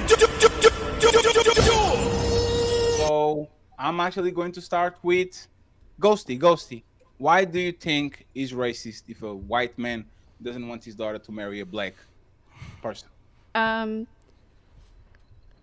mean, what are the reason would you not want her marrying him other than he's black? So it's literally just based on race, which therefore would make it racist. If it's like a specific black person, it's like I don't like this specific guy, but not just because he's black. He has other bad qualities. That's different. But if it's like I just want my daughter not to be with a black person, any black person, that's racist. Yeah.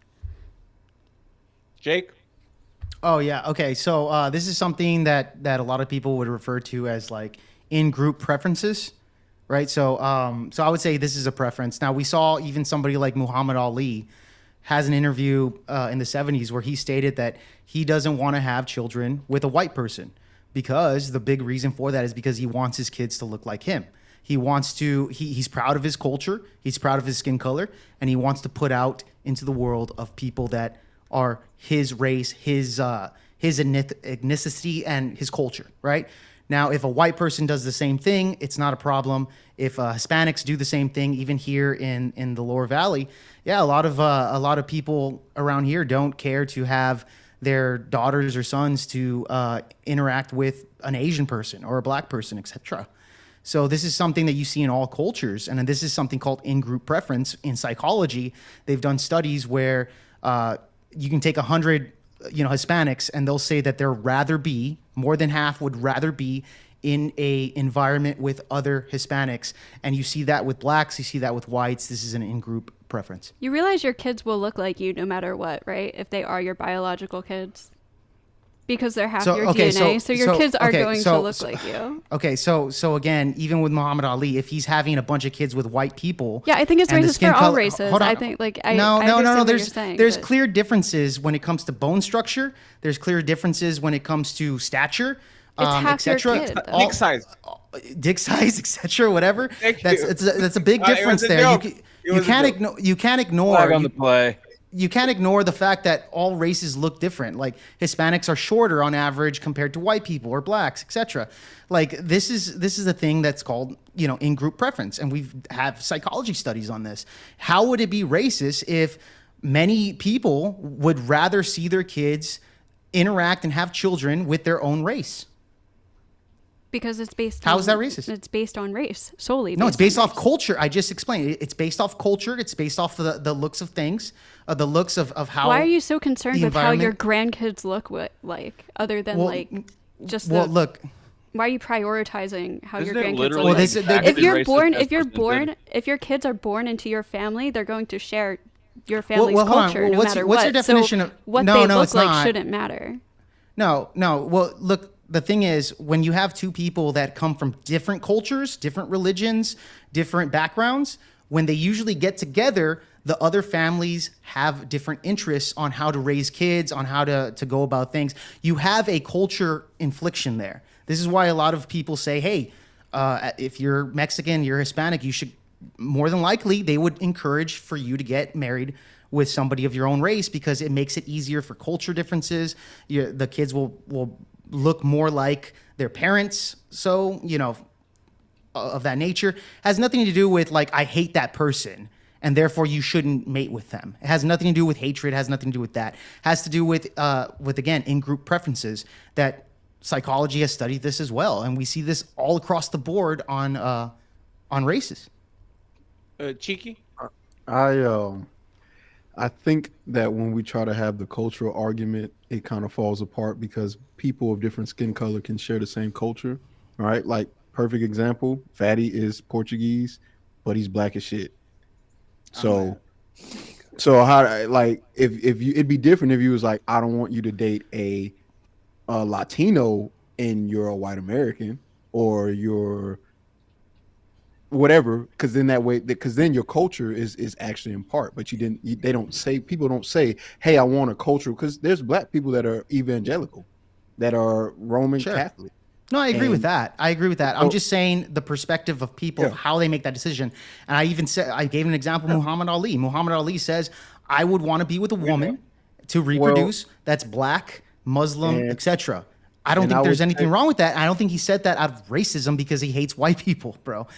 And that's where I disagree. I think Muhammad Ali is very clear on him not liking white people. It was very race centric, and it makes sense as to why he'd be more racist toward that, because he's also said things like, hey, there could be good white people, but would you open the door full of with a room full of cobras and let the one good white person in, or just shut the door all completely? So if we're going to use a time frame, and this is why history matters, if we're going to use a time frame and we're going to use a historical figure like Muhammad Ali, who was very vocal about black plight and the segregation and not wanting to be, he was definitely with the, we should not be mixing with them. I don't want nothing to do with them. He was very, for all intents and purposes, racist. Yeah, so are a lot of black people like that too, though.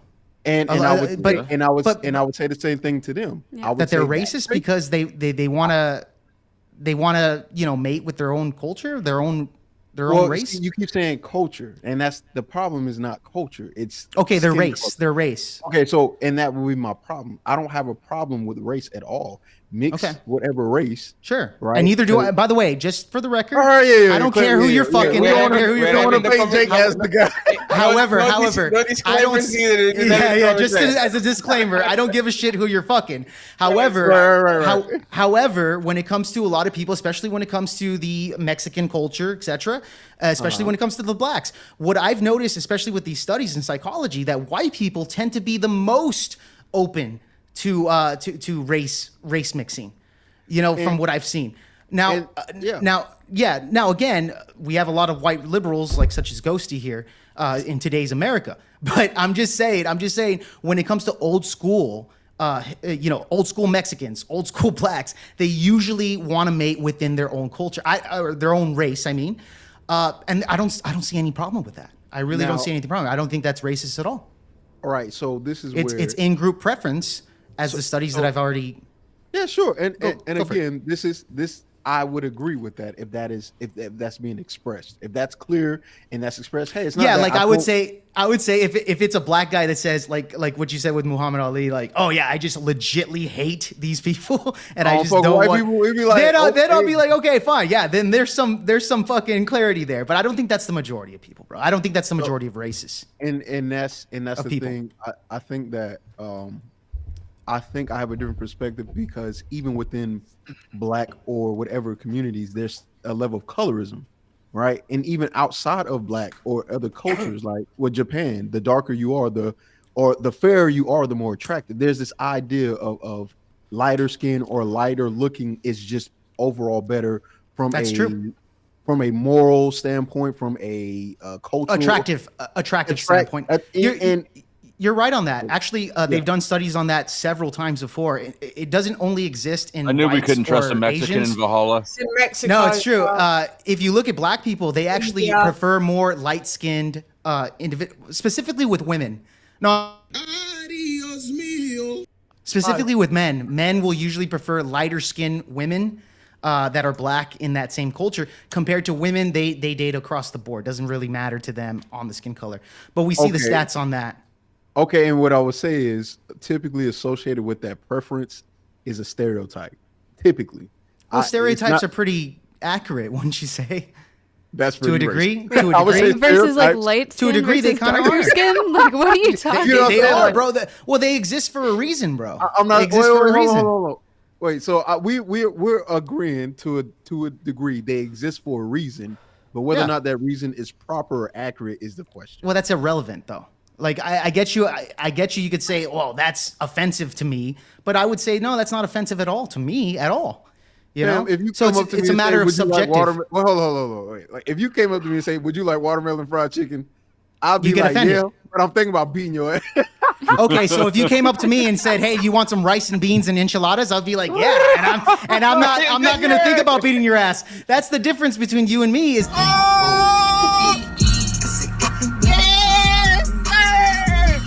That's the difference between you and me. You can offer me tacos and I'll be fine with it. I don't give a shit. The reason you're not offended is because you're white. No, it's dude. Okay, offer me a fucking ham sandwich. I still wouldn't be offended, bro. telling you right That's now, the difference. That's the difference, though. But it's the same thing with any other Mexican, Hispanic. You offer them tacos, they're not gonna get offended and think about beating you up, bro. That's the crazy part that goes over my fucking head. It's just like, how do you get offended by something that you said you actually like? That's crazy. Because Mexican people are they like to throw down. They like to have a good time. I don't even think they have tacos. Yeah. If you'll play some Mexican music, if you'll bro. party and dance and kick it, they're down. You're welcome. And so sure, fine. I just use something that's common and funny. But if I walked up to you and said, "Do you have a green card?" I'll be like, "Yeah, I do." Yeah, what if I said I'm going to call ISIS? The only ones that get offended, the only ones that get offended are the ones that don't have a green card. Then they'll get offended because you pointed out, I have not threatened. seen his green card yet. Has anybody? You know what's funny? And like what I'm saying is the stereotypes that exist, right? I'm not.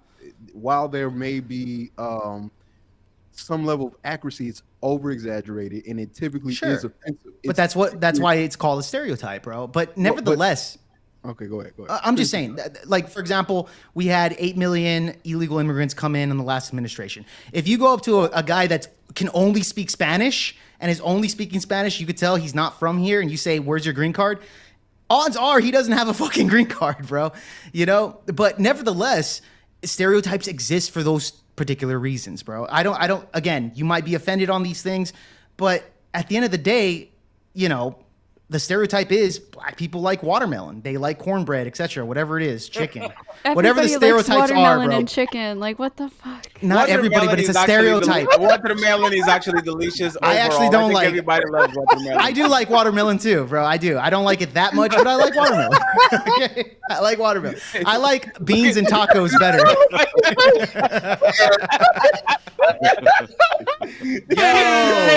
But Nesky said, "Put me on the other side again." I'm here to offend everyone, baby. But Nesky want to be put on the other side. Let me just. But fantastic, is you wrong? Don't Yes, he's wrong. I've never eaten watermelon and chicken at the same time in my 41 years of living. I didn't say at the same time, but yeah, have you eaten them separately? You said at the same time. Hey, these men said at the same time. No. And Fantastic, we know that you are lying. You need to stop motherfucking lying. Stop capping, bro. Stop motherfucking lying. Somebody lies. Now somebody lies. I don't know who, but I'm telling you, somebody's lying. But I'm going to be honest. If I was Usain Bolt, I wouldn't let my son impregnate a white woman because those powers are going to go away so quick. It's not even fun, bro. That man will be barely able to walk. You're going to lose all the superpowers. So I just want to point this out and then move along. I think when it comes to having your kids and having a preference like an in-group, I think is benevolent racism. See what I'm saying? We kind of don't understand it as a kid because you just like the woman because you like her. It's not, yeah. But you see what I'm saying? It's like a racism that you kind of can't understand. Like when I was a kid, I couldn't understand why this white man didn't want their daughter to date me. And by the time I was 30, like, I can't understand because maybe I'm going to do the same. So I think it's kind of benevolent racism when it comes to like everybody can procreate with everybody and stay on the same group. Why can't white people do it? But Fatty, you wouldn't say it's malicious. That's the point there. It's not a malicious thing. But thing. that's the thing. It depends on your posture because there's ways to say it. I'm a winter soldier, kind of, right? The white women are some of my main. I get it. Like, I get it. Same. And I got some parents that actually was very okay with it, and I got some that was very aggressive about it. So I think a lot of times it depends on the intention. You know what I'm saying? And depends on how you go about it. I'm going to ask this before I pass to the next question. Can black people be racist? Raise your hand if you agree. Yes. Yes. Absolutely. Yeah. Okay, everybody. Okay, so we're going to move on to another one. I just wanted to kind of clear the room to see what's going on. Once again, friends, please go ahead and follow Lady Chen. She's doing a great job. Please go ahead and follow Cheeky Banter. Thank you very much for being here, Cheeky. Mr. Fantastic. Salute to you. Mr. Fantastic is conflicted today. He's doing a Is lot it of racist to claim black people cannot be racist? It might be. There's a. I'll pass it to my philosopher. You can skip it if you don't think it's interesting. I'm just. Is going to. I don't think. No, skip it. Damn, Chen, that was racist. That's Patty, cold. That was very racist. Project VO Pod, Mr. Jake, please go ahead and follow him. I would appreciate it. Ghosty, she's in the building, doing great today. Please go ahead and follow her too. And finally, Flow State, aka the Powder Dusty. Go ahead and follow him too. There's 340 people in the building. Thank you very much for being here. The Pilot Show, I truly appreciate y'all. We going corporate, so it's a good way to actually start. John Henry, $5 says, Fatty, did Jake and CJ win the debate against Fuck yeah, we did. and myself?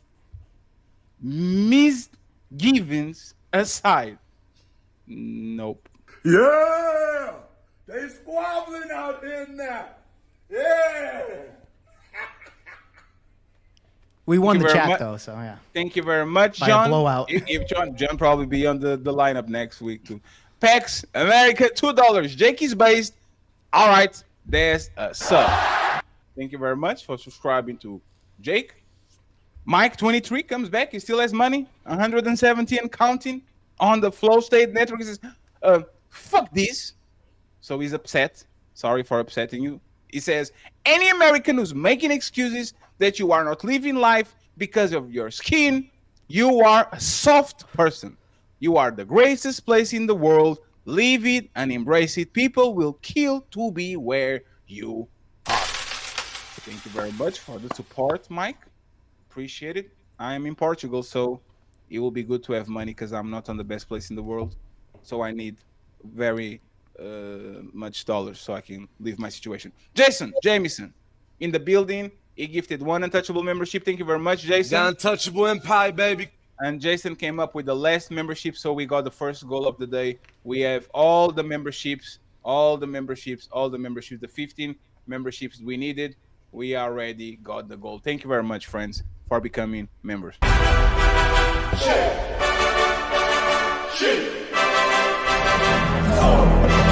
Evacuate the city.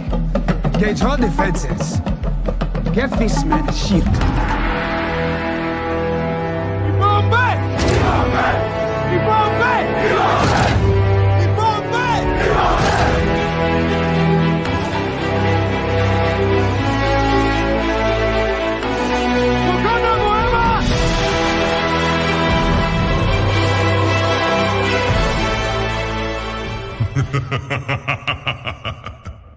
Thank you very much, friends. We have more 38 minutes, and then we out, okay? 2 hours and a half. That was the goal for the pilot. So we're going to do that. Robert is in the building. Thank you very much, Jason, once again, for helping us reach the goals. 14 words, says Robert, is we must secure the existence of our people and a future for white children. Don't let these motherfucker gaslight you. Damn. Thank you very much, Robert. I appreciate you. Ilkan Ali back in the building saying people wanting to have kids that look like them shouldn't be shamed. People should be able to be pro-culture or race without it being anti the other. Jake is right about Appreciate that. Thank you very much, Mr. Ali. Mike gifted. Mike is killing it today. He's carried motherfucker LeBron James on Flow State side with a 10 motherfucking membership. Thank you very much, Mike. For He is carrying Valhalla. This man gets some mutton. This man is financing the war between Valhalla and Wakanda. I see you, Mike. You are. Too going to bad be you're our not first- carrying it, Flow State. I've been the one arguing the whole time. We are. Mike is going to be. You're our making the first most target. noise, that's for sure, but you're just sort of windmilling and spinning Oh around. shit! Hey, when we go to war, Mike is the first one who's going to take care of it because he's financing the war on the other side. So we need to take him out first. Yeah, Hey, Joe thank Biden you needs to very fund much. this. Thank The you rest- very much, Mike. I The rest of the appreciate it. white people should be a little ashamed. You're supposed to be the richer people. That's crazy, right? That's what they said. No. MC Heavy Tits, $10. Saying hello, everybody. Everybody has a little racism in them. And I appreciate you. I hope you're doing good. The and Tornolios KG, the last one, member for 3 months of the Untouchable Empire, says, great stream, panel, chat room. I truly believe this has been a good show. So shout out to That's everybody great. that is included on the production, panel, and the chat. Right, lastly, before we go to the next topic, the hamburger fund is empty. Oh, Lord. And it's very, very, very sad. It's very, very sad. So, friends, let's start to get the hamburger fund going. I'm going to highlight, of course, the comments in the chat. So, not the comments, the donations. So, you know exactly what to do. Team Fatty, $8 Team Fatty 8 or PayPal. Team Fatty. Yo, I'm about to eat 20 chicken Big Mac all by Long myself. motherfucking video. Who needs money for ice cream? Boo want ice cream, but Boo needs money for ice cream, so Boo want money. Next topic, because before we get to the topic of reparations, cultural appropriation versus appreciation. Where is the line? Cultural appropriation. Anybody believes in this concept? Can you please raise your hand if you believe in the concept of cultural? Somebody taking other people's culture and make it theirs, with hairstyles, with music, with whatever. Anybody believes in that concept? That's Chan? me. Uh-oh. Chan, because you didn't talk a lot, we're going to put you in the middle with flow state. Here we go. It's time to do. 10 minutes on the clock. Let's have fun.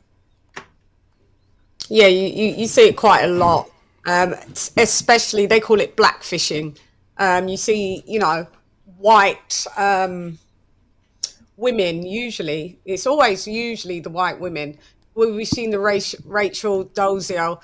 Is it Dolezal? Dolezal. Rachel Dolezal. Yes. That was the epitome of this topic, wasn't it? You've got it, depending what the white celebrity usually has to sell and who the primary demographic is to, they become blackfishing. So you see, you know, Kim Kardashian one day, you know, it's cool to literally make your dimensions into what is stereotypically a black woman's body, you know, add extra bronzer, darker foundation. Yeah, and everything that she does seems to be turned like, oh my God, she's the first to line her lips.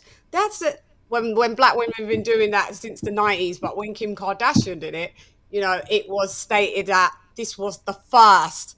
This was innovative. So we see it all day long. We even see it, unfortunately, even with people that are a little black, like half black. You see people like Drake doing his shit.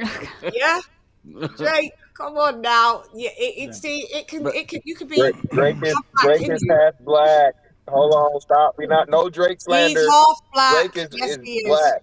That means that he's half white. So he's so right. therefore he's disqualified because he's half Which black. half Okay. should he dress half like or act white. like? Yeah, which one?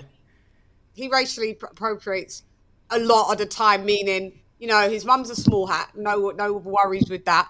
Yes, maybe you agree with your dad or not, whatever. But Drake is also a master of infiltration, even within genres of music. Like, he will jump on to whatever the fad is, take that and then become it. And then once he's finished and made his money from it, dislodges it, looks for the next. Is that what that is? Okay, No, that's what what you're that is. saying. Right? I get that. I just That's want what he to ask does. You guys know it. Valhalla. Who the hell? I don't know him well enough. He's been this sort of trumped out white guy as long as I've known him. So this might just really be who he is. But you That's might be right. legibly though. You might me, be right. okay. I don't know. I don't trust the guy. I'm I'll tell you that literally much. right on that. Trust me. I coming from the music scene, he's did that with people that I know. 1 minute he's an Afro. Oh, that you know? All the way from Yeah, Australia? yeah. Who did I fuck over there in Australia? Tell me. He was just in Australia. Come on, man. Jesus Christ. Oh, the UK, whatever whatever you're fucking from, bro. So basically, he's did it with the grime scene. He's did it with Afro beats. He's did it with, and some people could say he's just someone that just wants to evolve. But yes, across the board, white people do catfish. Chan, Blackfish. Sorry, blackfish. Yeah. That must be a UK term. I've never heard that term before. I'm not denying that it exists. I just say like I don't know if we know it over here. But I don't see how mimicry could really, unless done in a completely mocking way, could really ever be anything but a compliment. Like, should white girls like be able to get dreads? Like, I don't have a problem with that, but like, I don't know. Like, no, white girl dreads don't work out well. well, the Vikings had dreads, so that's actually precursors that. But really quick, for example, the Washington Redskins, before they made a big old fuss of saying that it was cultural appropriation by the Washington Redskins, and they changed their name to the Commanders. Would you say that the Washington Redskins were culturally appropriating the Native Americans? Who are you talking to? I'm talking to you. Okay. You're the one that has a disposition on this. Okay. I was just checking if he was going to refer to me as she or her. Yeah. So no, with that, when that happened, I actually didn't agree with that. I thought that was stupid. It was stupid, yeah. But they made a whole big fuss about how that was cultural appropriation, right? I remember. Yeah, and I think I think that's the same thing that I'm trying to describe, though. It is kind of a weird. They're trying. It's not. Like, I don't think it's the same thing. I get it. I get it. Yeah, it is. Yeah, I could concede it. It's the same. Maybe I'm just more focusing on probably when we talk about the appropriation as well is like the look or things like that, looks and dress codes and stuff. But in the grand thing, it's the same thing with the. Yeah, but can I ask that question? I think this is something that's mainly done by women. Men don't give a fuck. I don't care. I white boy gets a fucking line up in it. Yeah, I started my initial statement that it was more of a women thing. I did start with saying that. Okay, fair enough. Okay, okay, my bad. So that's what I'm saying. So in that way, I think this is something that's to where can women acknowledge that? Say again. No, you froze. Go ahead. Go ahead. No, you froze. Go ahead. No. So I was saying, can women acknowledge? Oh, I'm sorry. Am I good now? Am I clear? Yeah.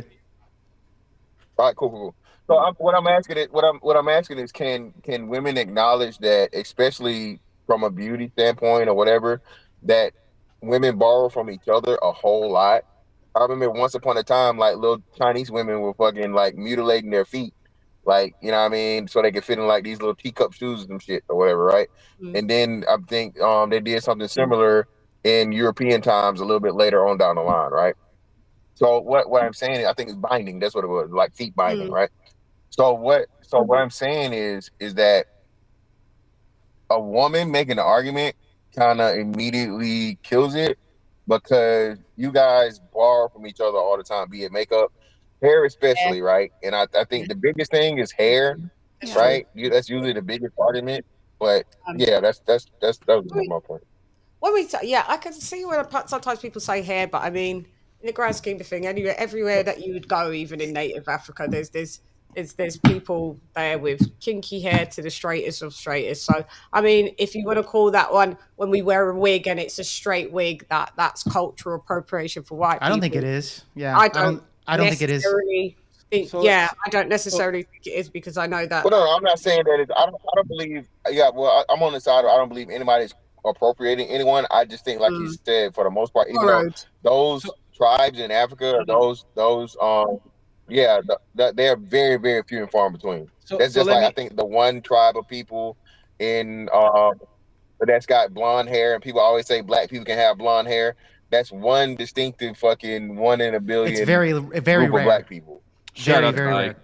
So let me just say, this is Lady Chen actually is alone. I think it's cultural appropriation when something is seen as bad in one culture, and then when the other one does it, it's seen as a good thing. The Kim Kardashian thing, I think, is a perfect example. When we grew up having a big ass and big lips and all that, it wasn't celebrated like that. I even look at the standards of beauty, and I think that Jennifer Lopez had a big fat ass. She kind of didn't. Compare with today's standards, she kind of didn't, right? So I think that's the part where the appropriation happens. I think, for example, Beyonce doing the country shit is actually celebration. You see what I'm saying? He's celebrating the culture, kind of. Like if Beyonce comes or if Eminem comes. Black people were doing country music before though, but that's what I'm saying. Yeah, so you gotta know the history. but they were doing rock music too. But like we blues, understand, yeah, all of that. So black music, shout out to Little Richard. Black people invented all of the mainstream American music. Period. Point blank. Period. So when white people pick that up and popularize it, with that cultural appropriation? I think no, I don't think it is because it's there. My bad. Go ahead, Jiggy. The line is acknowledgement is I think the main thing. The appropriation stops when there's a lack of acknowledgement, right? When blues turns into rock and roll, but Elvis gets the credit for creating or being the king of whatever, but he got it from a blues singer that he saw. That's when you call it appropriation. But if he was like, you're hey, talking about Chuck Berry. Chuck Berry. Again, but no one knew who that was during that time frame because he didn't acknowledge it. But right? neither did Elvis. What do you mean neither did Elvis? Elvis didn't know who Chuck Berry was when he first came out. Yeah, he did. I think cultural appropriation is a psyop to create division where there otherwise would be unity. So real quick, the Beach Boys. That's the way to look at it. Okay. Yeah. So really quick. I mean, really, how hard do you have to do mental gymnastics to try to twist a compliment into an insult? Well, what if you never good get complimented? See, that's the thing. The thing is, it's hard to twist anything if you don't even get the compliment. You just like, oh yeah, I just came up with it. Like, so you got inspiration from copying this? the style would be the compliment, right? No, copying the style would be stealing. Yeah, but never.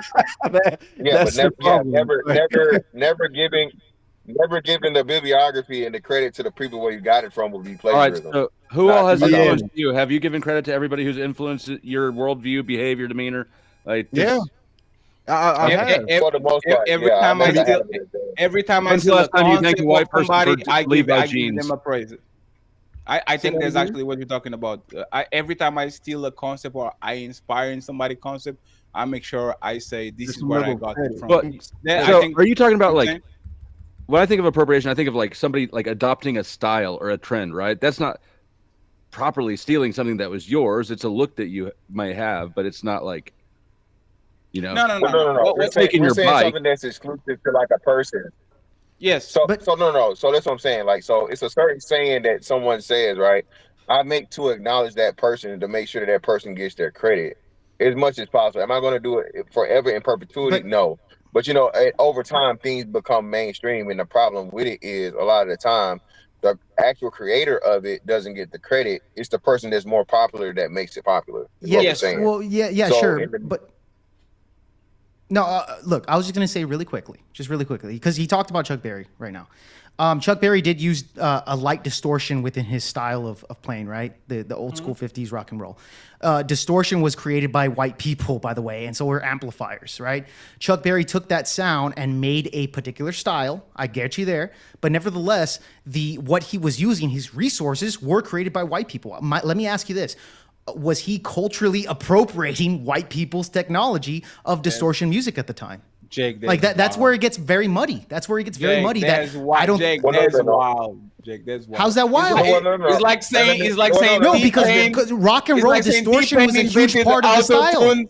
It's like T-Pain invented the auto tune. So if Christina Aguilera does auto tune, no. Distortion was a big reason how rock and roll got so popular, bro. No, Jake. Do you know what distortion is? So. Well, I know what distortion is, but I'm trying to understand in what context are you using it? Because are you saying like, well, yeah, sure. Guitar? Guitar. Guitar was big on rock and roll. Guitar, dude, literally guitar is what created rock and roll music. That was the sound. You know, everybody loved rock and roll because of that distortion, right? White people that create guitars, though. Yeah, they always talking about like technology. Who created the guitar then? Who created the guitar? Black people? It wasn't white people. Yeah, well, actually, string instruments actually go back to Asians. Exactly, all the way to the classical era and the romantic era and the medieval era. Yes, string instruments have always been around. So the guitar, Asian, Mesopotamian, Egyptians, and Greeks, 3,000 years ago at least. Yes. At least. Yes, yeah, for sure. Yeah.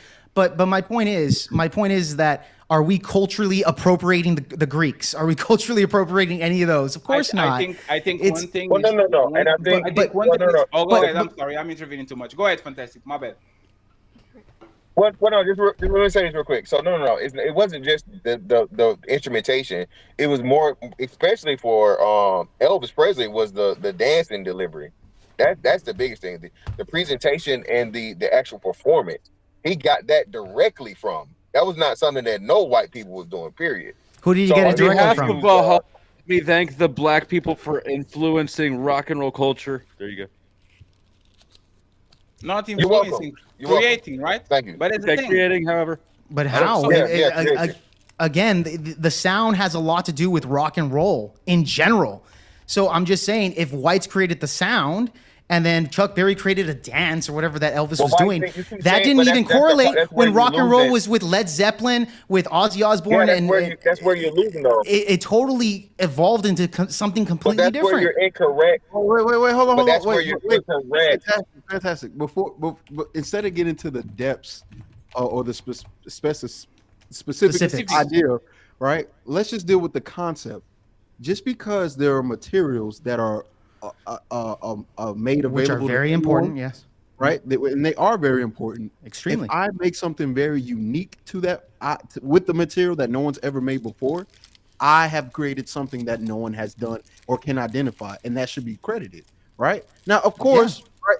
You know, you got the sticks and the stones, and you made a bow and arrow. But if nobody's ever seen a bow and arrow before, and I create that, wow, I should be credited for it. Especially, Same thing with whites, right? If nobody created the bow that's there and the string that's there and the concept of the distortion, you wouldn't have that either. That's You true. can make That's the same art versus argument all the way technology. through. But that's- You can make the same argument back. But No, Jake, no, that's exactly can't Jake. make That's the exactly same his point. Everything is already existing in nature. Yes. So if you go back enough, anybody will like. Jake, That was my point. That was my Jake, point. Jake, listen to this very carefully. I'm sorry, Cheeky and Fantastic.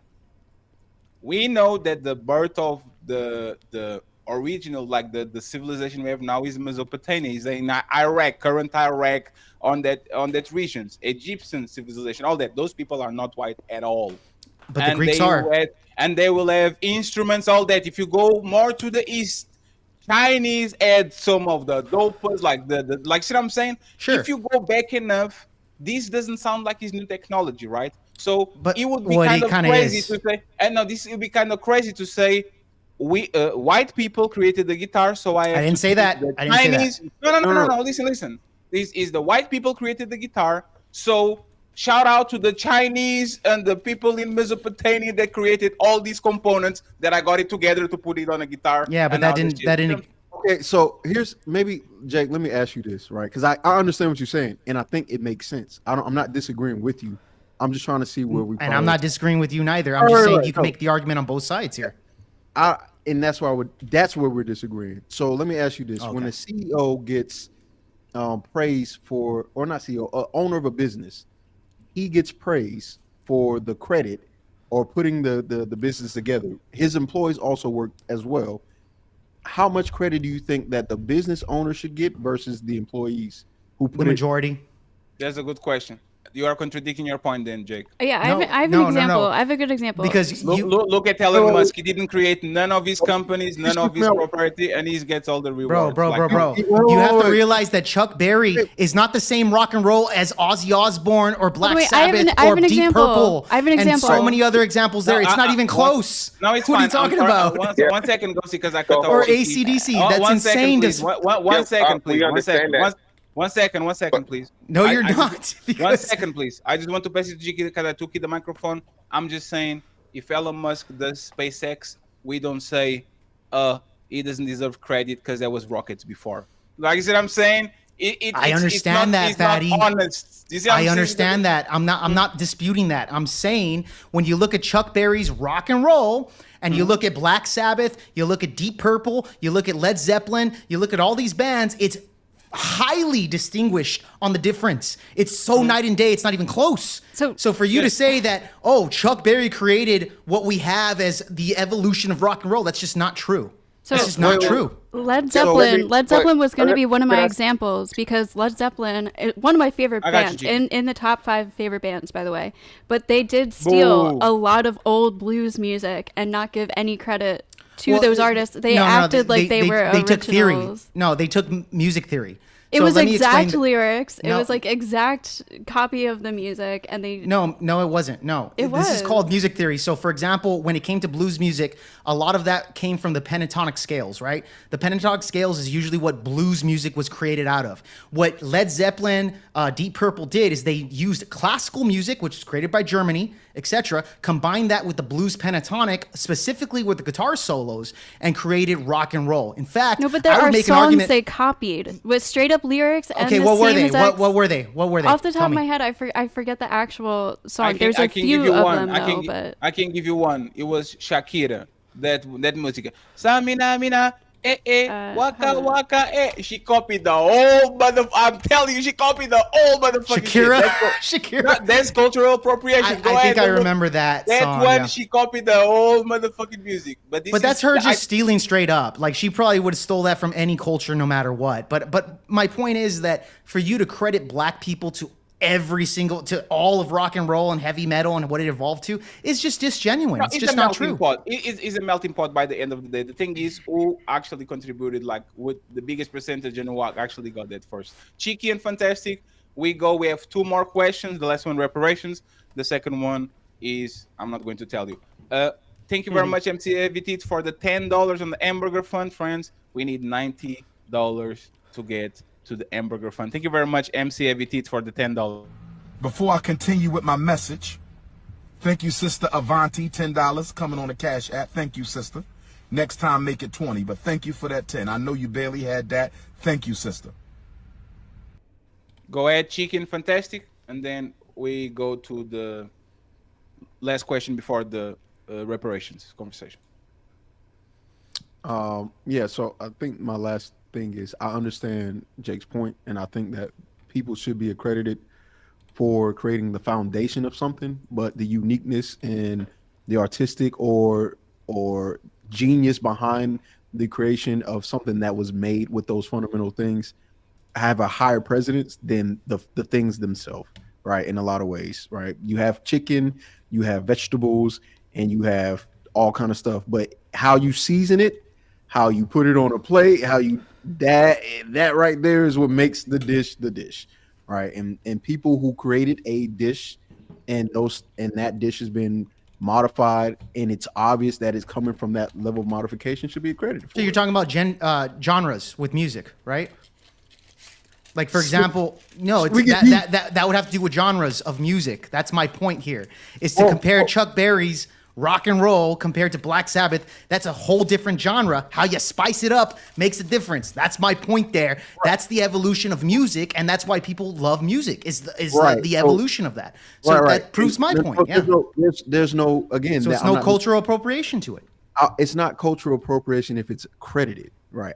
That's where I would disagree. Like if you're saying, Okay. I just got this out of the blue, right? It with no inspiration at all. Sure, bro. Should Iron Maiden credit Beethoven and Bach and any fucking blues pentatonic person that created much of the Lemon songs did the form blues was pentatonic indeed scale in a taken from blues Howlin' song? Wolf. Should they just That's not the credit? only They would blues credit artist 1,000 people all in one if line that's the case. It's squeezed me. influence. It's called influencing your music. People do this all the time.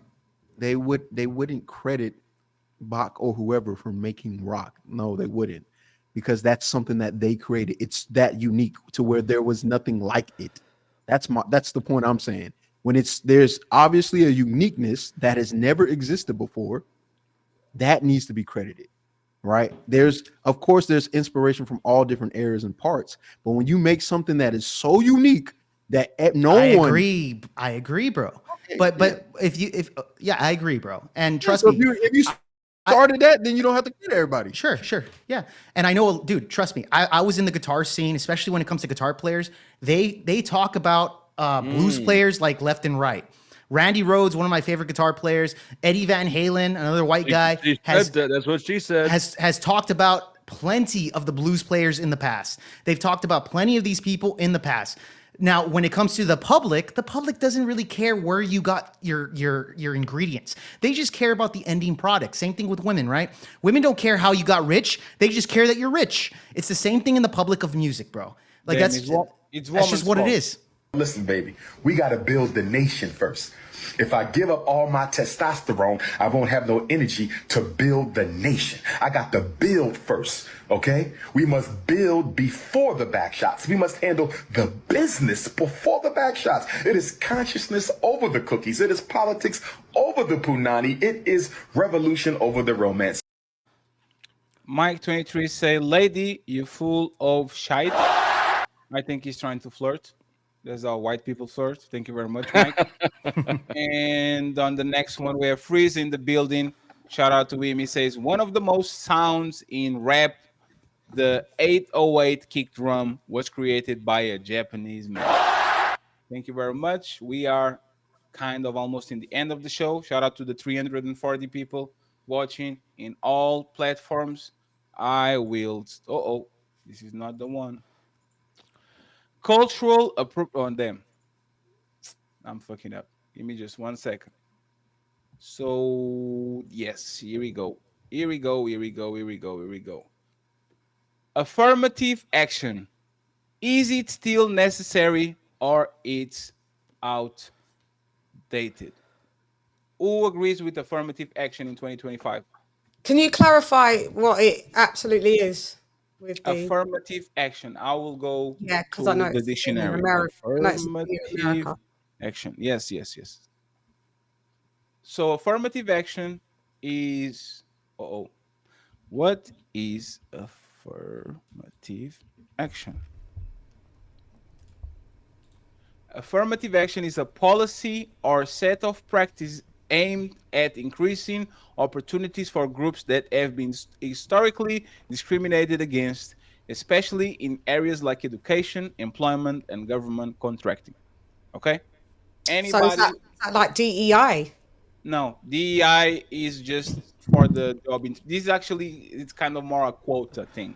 Affirmative action. Yeah. They're very similar. Yes, DEI doesn't guarantee you the job. DEI just guarantee you that you have to interview certain people for certain groups, right? The opportunity to sit at the table. Affirmative action and quotas kind of make sure that you have some type of representation of other groups that are not there. So my question is, in 2025, right now, is affirmative action necessary? If yes, push your hand up.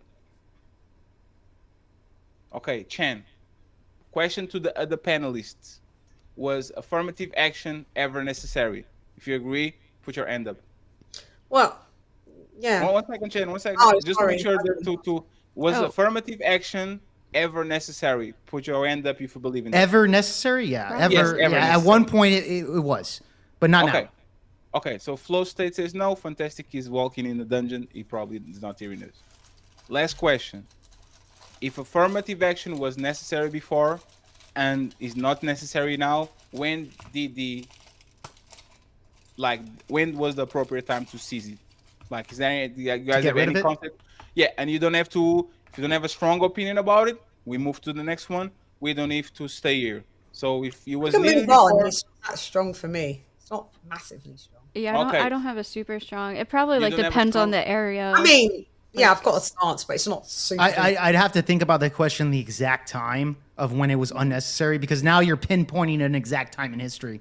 I'd have to research that directly. Okay. So yeah, I mean, let's go with this one then. Here we go. It's time to do. The legacy of slavery and Jim Crow. And this is not going to be the question. I'm going to flip it. Okay. The question will be, let me bring him up. In 2025, do slavery and Jim Crow affect Black Americans in 2025? Right now, currently. Who agrees, puts their hands up, who doesn't, stay down with your hand. I mean, I don't know. Yeah. I don't think it does. Okay, so Chan, you just see this one out then. Okay, fantastic. I'm fairly soft on it too. Okay, so wait, what did you say, Flo said? I don't have a strong opinion on it either. Okay, so Cheeky agrees. Ghosty, do you agree or disagree? I think it does mostly, yeah. What about you, Jake and Fantastic? Do you guys agree? I think the past doesn't affect black individuals in 2025. In 2025. What about you, Fantastic? Does slavery and Jim Crow still affect black people in 2025? Oh man, the historical aspect, yeah, but I mean, currently things are different. So I don't know. I'm kind of in the middle on that question. Okay, so let's have Cheeky and kind of Jake, Avid, and then you guys can jump in depending on where the conversation goes. I'm the only one debating around here. And then we go then we go back to reparations. Okay, we go back to reparations and we close the show. It's time to do. Cheeky, can you start? Why do you think it's still into 2025 slavery and Jim Crow still affect black people? I think that because of their emotions. Well, partly, but that's true. But honestly, that's part of it. I figured. Yeah, part of it is definitely how we see and feel things for sure. Because when you experienced or have experiences that affect your livelihood, affect how you actually live and go about, you tend to put those onto the next generation to warn them or to be safe, right? So that affects every aspect. It'd be different if we lived in an equal world starting off and there was no danger or no people. Well, that's with every race, right? Sure, that could be with every race, but we're speaking to the United States specifically, and specifically with black people. Jim Crow is very specific to the U.S. These things are specific to the U.S. and the black plight. There aren't any other. There at least not in the segment. There's not anything that was talked about outside of this country and these people who are black. But yeah, Jim Crow and those things definitely affect black people today in their mentality, their emotion towards white people, America, generally speaking. It affected them economically because when you start behind, it's hard to get ahead, which is why you have programs or had programs like DEI and those things, because there is some level of understanding that there needs to be some justification or some justice to the wrongdoings that happened in the past because they affect today.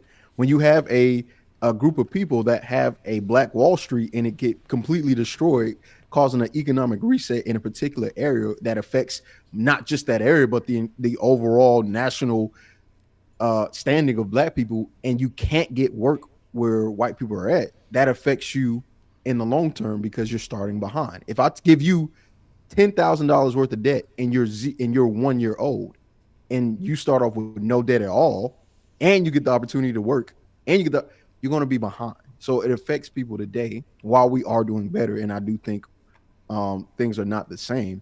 I think to me, it'd be ignorant for me to say, yeah, that has no bearing at all on where we're at. It has no bearing on my mentality towards race, white people, or America. It has no bearing or at all toward my fear of cops or white women, or don't mess with that white girl because she'll send you. All of these things come from a place, and it comes from our history that we've experienced and have been passed down. And if we didn't have that experience or that economic backdrop or whatever the case, I think we'd be in a better place, a higher place. But I don't think we're doing bad now. Yeah. Okay. So really quick, were you ever a slave? Of course not. No. No. Do you know any white people that owned black people in the United States?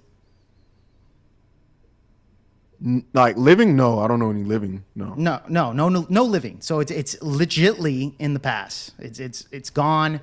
I'm not denying that there was wrongdoings in the past. However, when we see the future to where there's been no black person living today that was a slave, we see no white person living today that was a slave owner.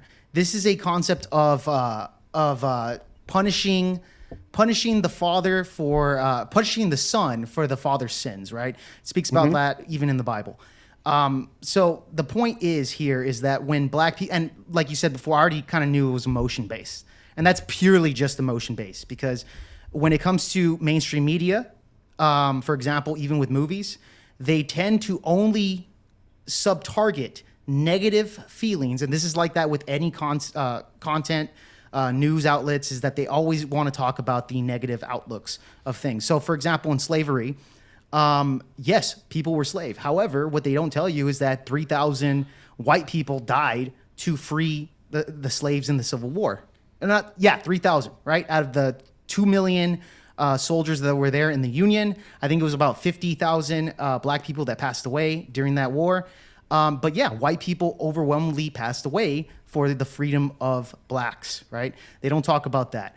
In other words, you have to kind of balance out that when you only picture white people as the devil, and especially in movies where they're making movies that only depict slave owners as ruthless, always whipping their slaves and treating them like they're just disgusting human beings. I get you, that did happen. However, a lot of the slave owners actually left a lot of their land to blacks, especially after they were freed.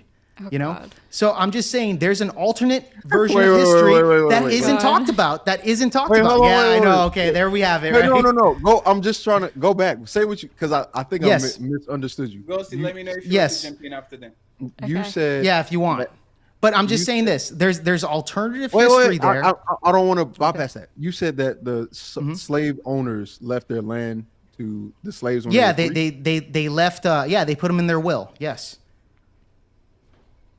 Yes, and we have these records on slaves that actually wrote the letters glorifying their slave owners at the time. Slaves couldn't write. After they fought in the Civil War to keep them as slaves. Well, here's the thing. 3,000 white people passed away to free them in the first place, Ghosty. Wait. So obviously it wasn't... So hold on. You had 2.2 million people fighting that war. 3,000 of which that were white passed away during that war. So when you have only the picture of white people are the devil, I don't think that explains the entire story. The people literally died to free black people. Now, again, I'm still saying slavery's wrong, okay? It's bad. Trust me, we don't want that. However, when they did free the slaves, it was a new beginning for this, right?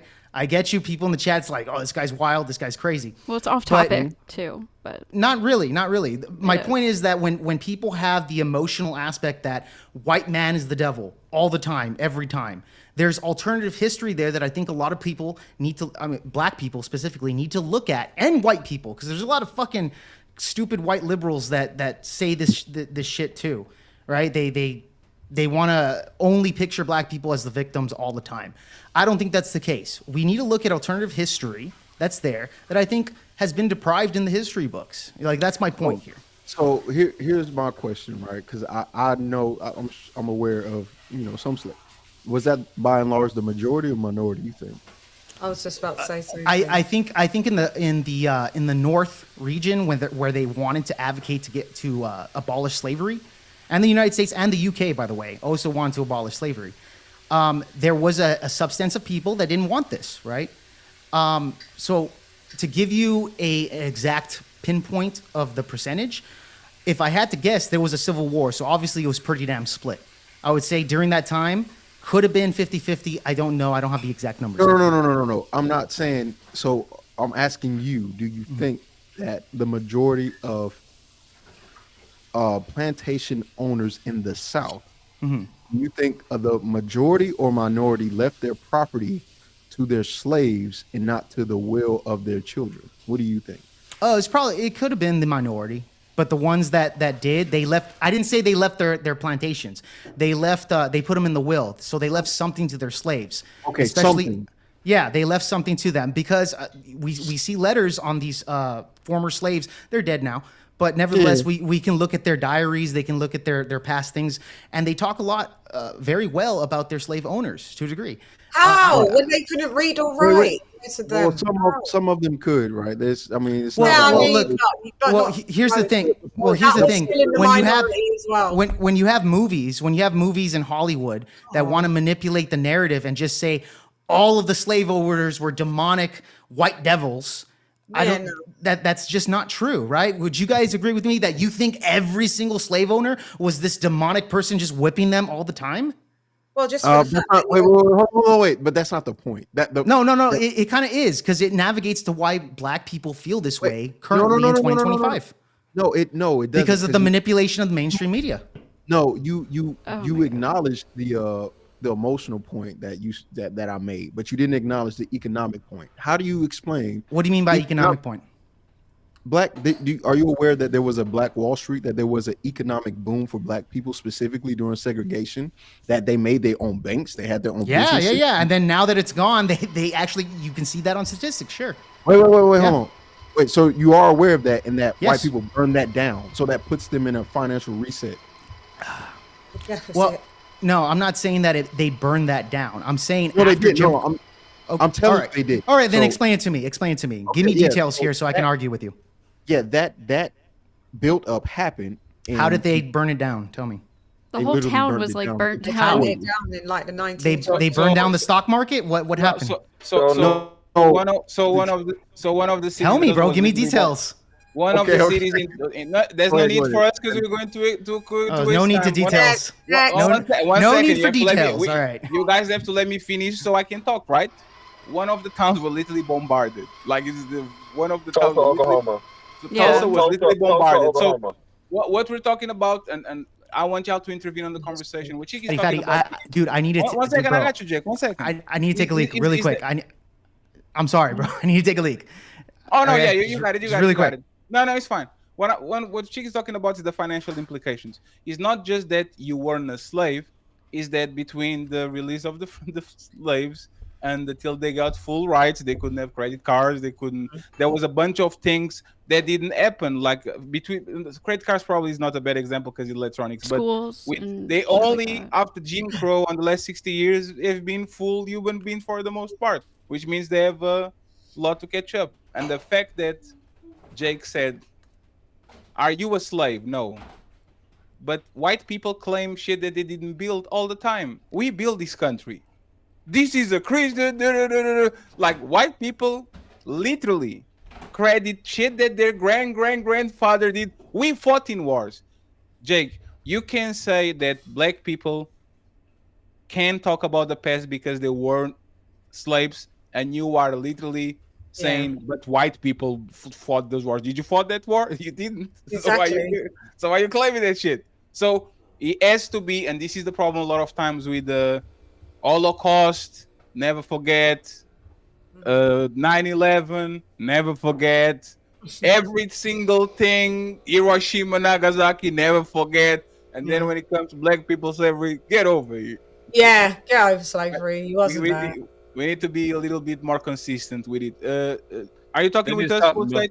Yeah, I was muted on my mixer. They need to stop milking all those things too. At some point, like, you need to stop exacerbating and exploiting. Like I said at the beginning of the stream, I think that some of those things are definitely exploited. But the point of the conversation is, though, you come from like a family. So if your parents are disadvantaged for some reason, maybe it's even their own fault, that person born to that family is going to just have a disadvantage. Even though we have equal opportunities today, if you only go back a couple generations, like it is a disadvantage. It's just harder and harder. That's a good point, man. That's a good point. Mm-hmm. So anybody wants to say something before we go to the main event? Yeah, but go ahead, Chicky. 1968 was when Jim Crow. Exactly. This isn't that long ago. 1968. All right, we're in 2025. 57 years ago. Like, that's a long time to still be being oppressed by it, honestly. 57 years is a long time. That's not even a whole lifetime. That's not even an entire lifetime. We're talking about segregation in some schools in the South, right? Well, it's the economical effects. It's economical, it's psychological. You didn't have full rights. Like you weren't even a full person, kind of. Like it's just, I think that you were by then. You were a second-class citizen. Wow. No, you were. No, there was full rights. They were able to vote. There was segregation. Look, they were able to. That sounds so. Maybe we should get into the next topic. When you refer to people as they, Flow State is trying to trigger this point. I know. That's why I was just like, everybody's taking chill pill. Every time I say something, crowd goes wild, baby. Crowd goes wild. They could definitely vote for sure, but let's not make it seem like they was just like, hey, let me just vote, and there was no obstacle to do that, or there wasn't threat, or like, come on, man. We can vote now. I'm just saying, man. Everybody gets fucking crazy here. I say one word.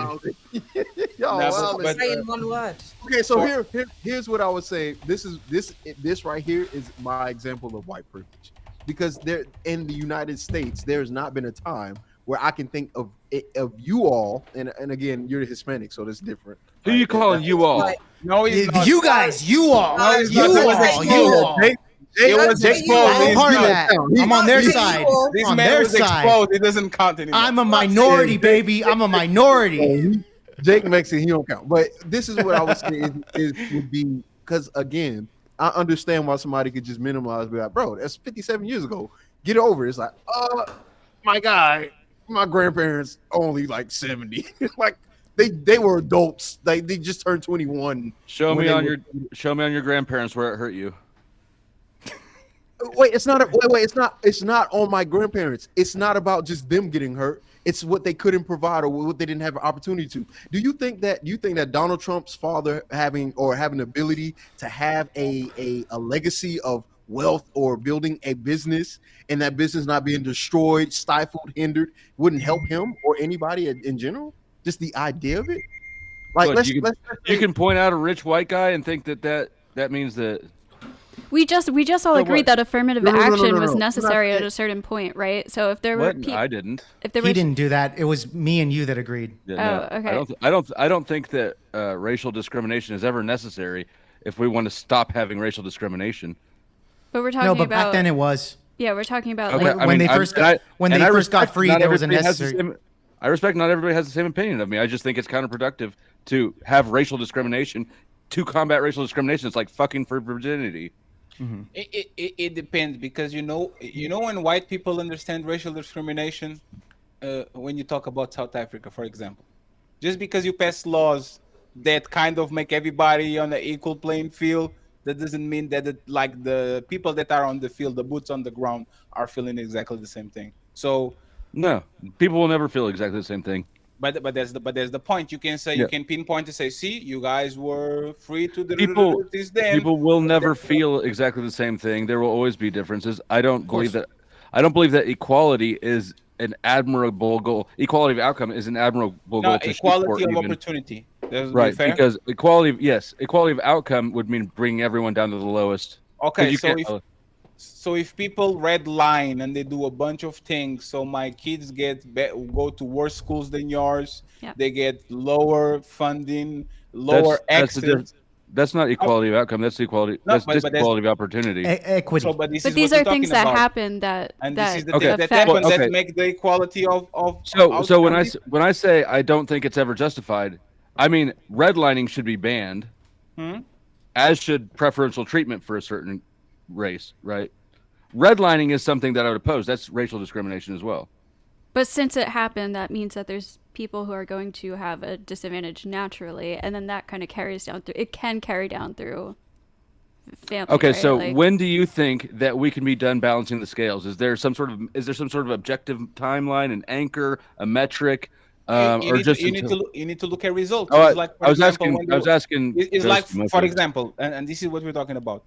The pendulum seems left and right. They're talking about, for example, women not having access to colleges. It stops when they are 50% of the college population. I think that's very fair. There's 50% of women on the country. And then what if they hit 55%? Now do we need to push men in? No, but that's the point. You create policies to kind of balance the playing field and give fair opportunity to everybody. And then afterwards, if it doesn't go too far left, and I will say 55 is fair, if it goes to 75, Now you have to do something to make sure that the men are taken care of. It's like laws, like everything. There's a happy medium when everybody kind of happy, and the discrepancy of 7% on the population of 50% is not that big of a deal. But if it's 75%, like if the riches are condensed in 1% of the population and the 99% don't have nothing, it's kind of a problem.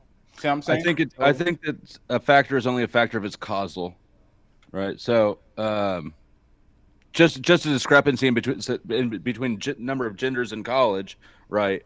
I don't think that by itself warrants any sort of response if we don't know what the cause is. If we can say that the cause is one group is being oppressed, then sure. But I think we need to know the cause and not just look at a discrepancy and assume that it's bad. Let me go ahead and put here the final question. Mr. Fantastic drop, so he is not going to be here. Thank you, everybody, from the Mr. Fantastic side. Valhalla wins by default. I don't know if he's going to come back because he was walking around on one side and the other. And this is a massive success. Shout out to the 300 people watching the show. We kind of like scattered all around the planet, Valhalla, Wakanda, whatever. But at the end of the day, I truly appreciate y'all and the panelists. Thank you very much for being here and for helping us testing the concept and for not getting out of control, especially. That actually was great self-restraint. I'm looking at you, Chen. Thank you very much. Aiden, Adrius, member for 16 months says, was every slave owner bad? And he says, yes. Thank you very much, sir. We have Robert in the building saying the NS Eugenics Board wasn't disbanded until 1977. The same board responsible for involuntary sterilizing of black women. That shit was crazy. Robert. I appreciate you. And finally, I had white teachers who taught during segregation. Thank you very much, Robert. We're going to go to the final, the main event, friends. We make a lot of money today, but I would like to get an hamburger after the show.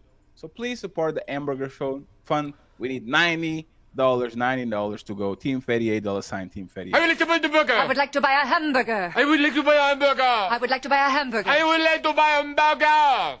I would like to buy a hamburger. The burger. Who needs money for ice cream? Who want ice cream, but who needs money for ice cream, so who want money? Once again, everybody, link is in the description. Please go ahead and follow them, okay? And if you want to participate on the show and you are on camera, important, very important, and you are on camera, please shoot me an email, jointheuntouchables@gmail.com, so we can get you on the next show. Friends, let's get to the final, the main topic, and we out. Shoot.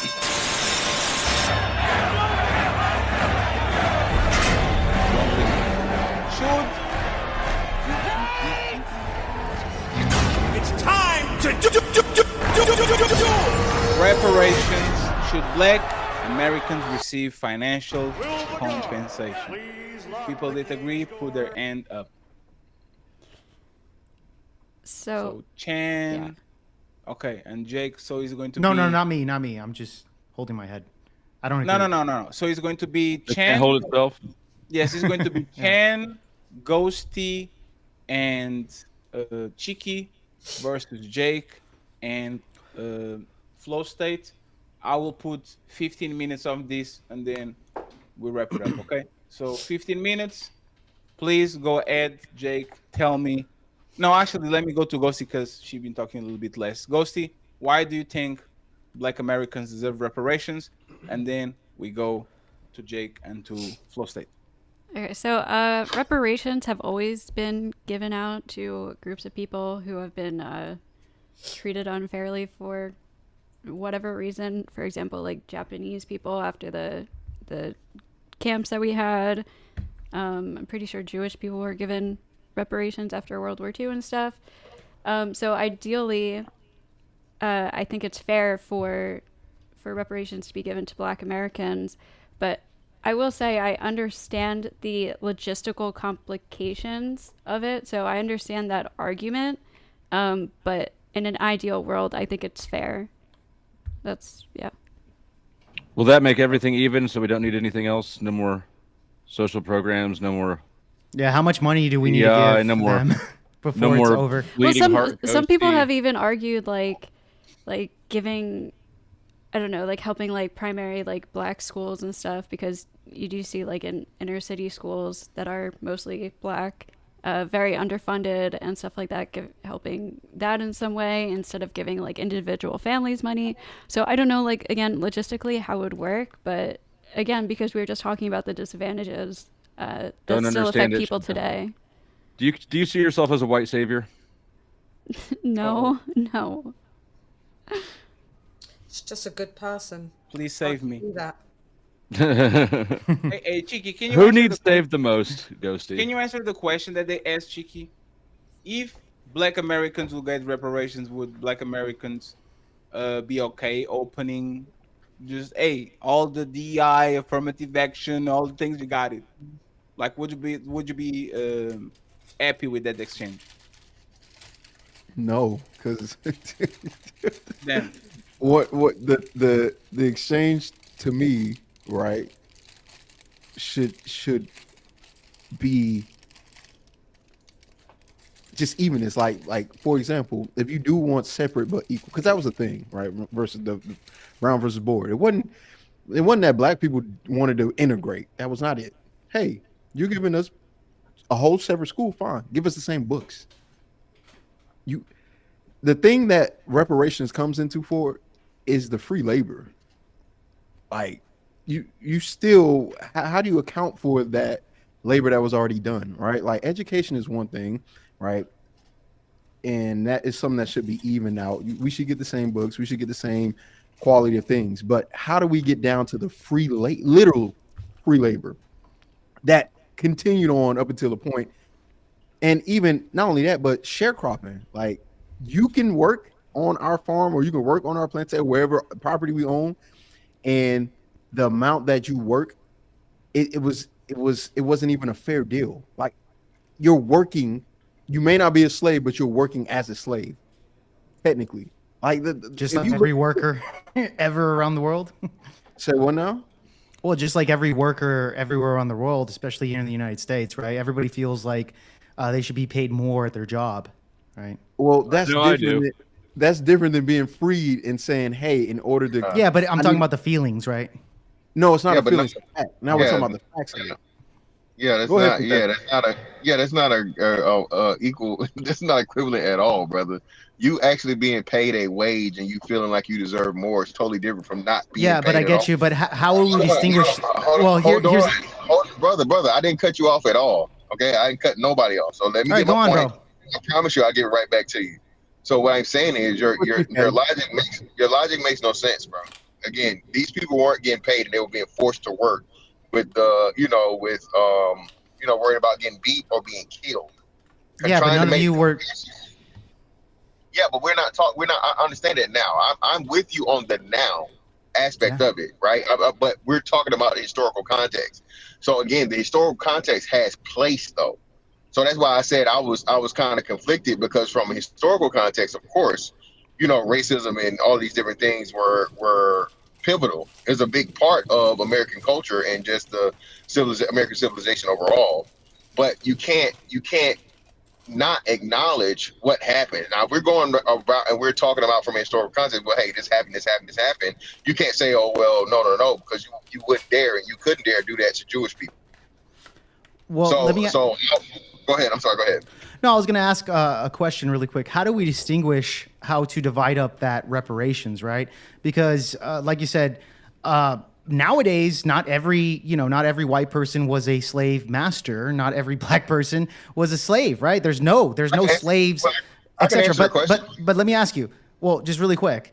Also, I know you guys do. You'll probably deny this fact, but there were black slave masters during that time as well.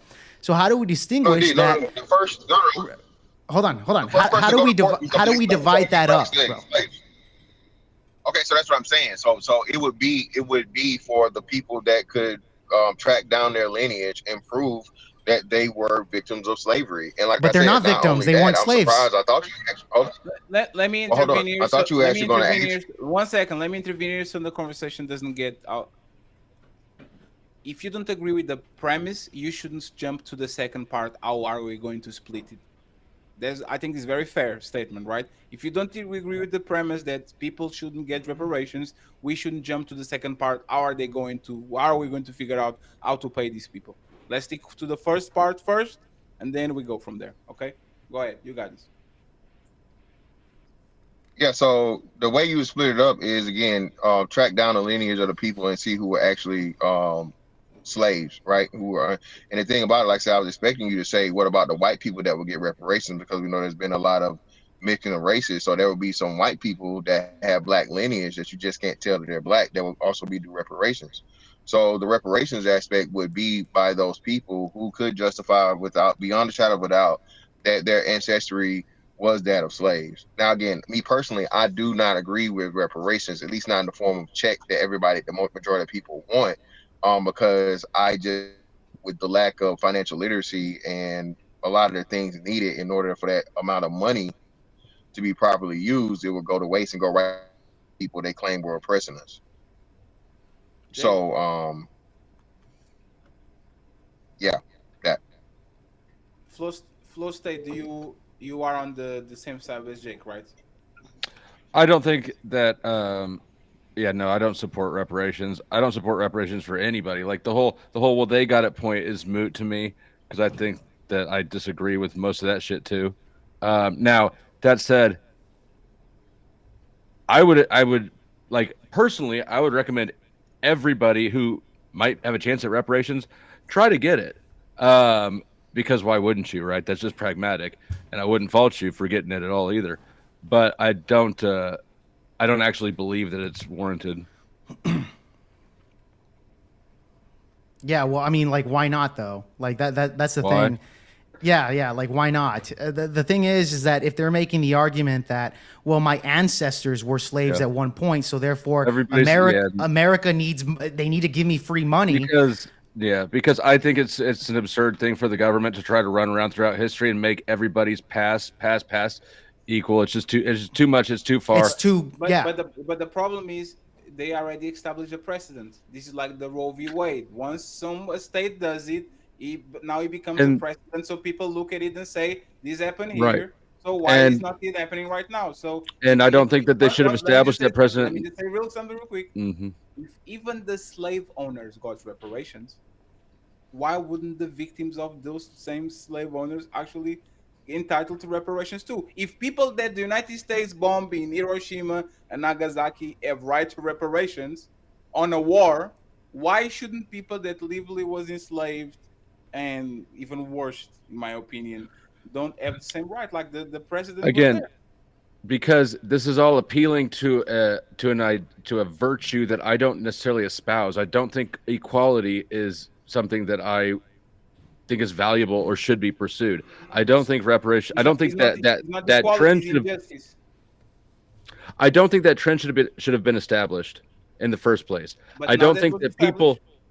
I don't think that people who were not harmed directly should be compensated. I don't think that institutions like with the Japanese who got rounded up during World War II. Mm-hmm. Here you have the culprits paying the victims, right? That's a different thing than having the U.S. government, which wasn't actually the culprit of slavery. It just didn't prevent it. You have the non-culprit taking money from people who weren't even alive then to pay out to people who weren't alive then. Now, I understand the logical structure that's being built here as to why they're justified. Maybe it'll go through. I don't really buy it though. Okay, so if an American soldier dies in war, should his family get compensation? Motherfucker, dead. You didn't went to war. I don't care if you're your wife, your son. You didn't went to war, but you are going to get some benefits from it because once again, there's a precedent going on. But that's race with. Good. The United States are very good at paying people for shit that they didn't earn. This is a reality. I agree. Yes. One second. Just for you to understand, I think you are kind of cleaning up the argument flow. This is why I'm stopping you so much. It's not equality, it's injustice. because once you start a precedent, everybody should be treated with the same, like the justice should be blind. We talk about this all the time, right? So if you start Yes. a precedent, you can just go ahead and do that shit for hundreds of years. And then when it comes to a part that you don't want, you say, you know what? Let's change the rules of the game. We're playing checkers. Let's play chess now. No, you have to keep playing chess. There is no end. There's no objective measure here. It's not freedom, it's not equality of opportunity, it's not this, it's not that, it's a moving goalpost. If you were to say this is what absolutely needs to be achieved and we can put the whole racism thing to bed, I'd say okay, that's fine. Because you're never going to stop bitching about this. Yeah. No, I mean, you're never going to get racism. There's always going to be individual douchebags, right? But at what point? See, this is like a religion. See, this is why Cheeky is why I don't agree with it, because Cheeky will find a reason to be a victim. No offense, Cheeky, but that the things are structured against him, no matter what. It's not anchored in something. So if there was an objective measure, it's like this is what the harm is, and this is what the solution is. Done.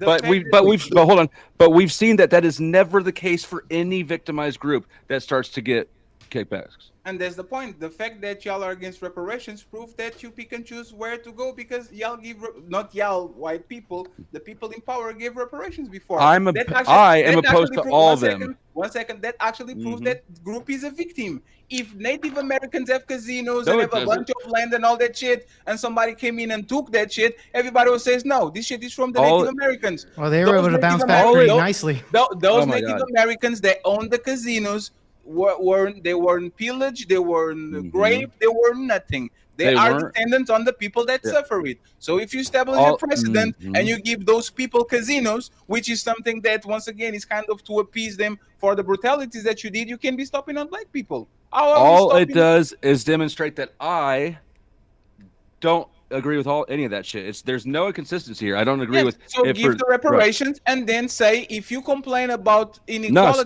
No, stop all of it. No, that's the thing. So this is my point. Are you asking me my opinion, or are you telling me my opinion? No. I'm talking to you. This is the fatty plan. Give reparations to people, and if they complain, say shut the fuck up. You got $1 million. And the flow state plan would be simple. Give nothing to anybody at all. Are you? Is there? For example, they're talking about Donald Trump abolishing the federal tax. Are you in favor of that? Income tax? Yes. I would be in favor of it, but I don't think he'll do it.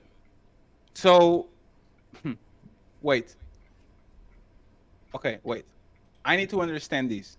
You are in favor of taking a tremendous amount of money from the federal government and give it to all the people that is going to right, and you don't. The ones that pay it, the ones that are paying it. It would not be taking money from the government giving it to people. It would be stop taking more money from people. So you are okay with the government taking funding and giving to the people when it comes to federal taxes, but you're not okay with the government taking money. No, that's not taking money, Fatty. It's cutting the income tax. It's money that we already had. No, sir. Something called unpaid work. If I, Jake, told you, you are going to come to my show and you are going to earn $500, and for whatever reason, between the time that I paid you and the time that I supposed to pay you and the time that we agreed, something happened to you, it's very valid that your daughter, that your son comes to me and says, hey, Fatty, what's up, man? We were reading Jake messages and we saw that you told him that you're going to give him $500. So please, without respect, this is unpaid work. Send us the money. I think it's very fair. I wouldn't say, get the fuck out of here because you thought that did the work. It was not you. Why are we kind of capping these to it was not us, it was our ancestors? When once again, we reward people left and right that wasn't there, but they still get money. They get contract. Care about the things that we fucked up before. All that shit should not have been done at all. So the fact that you're pointing at something that I think is a fuck up and saying, "Look, we fucked up before. Let's fuck up again." I'm saying, no. Why don't we just stop? I don't think it was fuck ups. I think I know you don't. I know you don't. I do. I think fucks up what's paying the slave owners. Is like paying the colonizing countries. Who paid the slave owners? The slave owners got reparations for losing their slaves, and for example, they got their shit burned to the ground. Are you kidding? During the Civil War, the South was There's the decimated. point. There's the point. There's the point. You lose shit, you get compensated, right? So if you lose your rights for 400 years, if you lose your ability to be free, if you lose your ability, right, you should be paid for it. No, I mean we're not talking about people who lost their rights or people who perpetrated the thing. We're talking about generations later, right? So if we're gonna go back here for blacks, we're gonna go back there for everybody. We're gonna do Native Americans.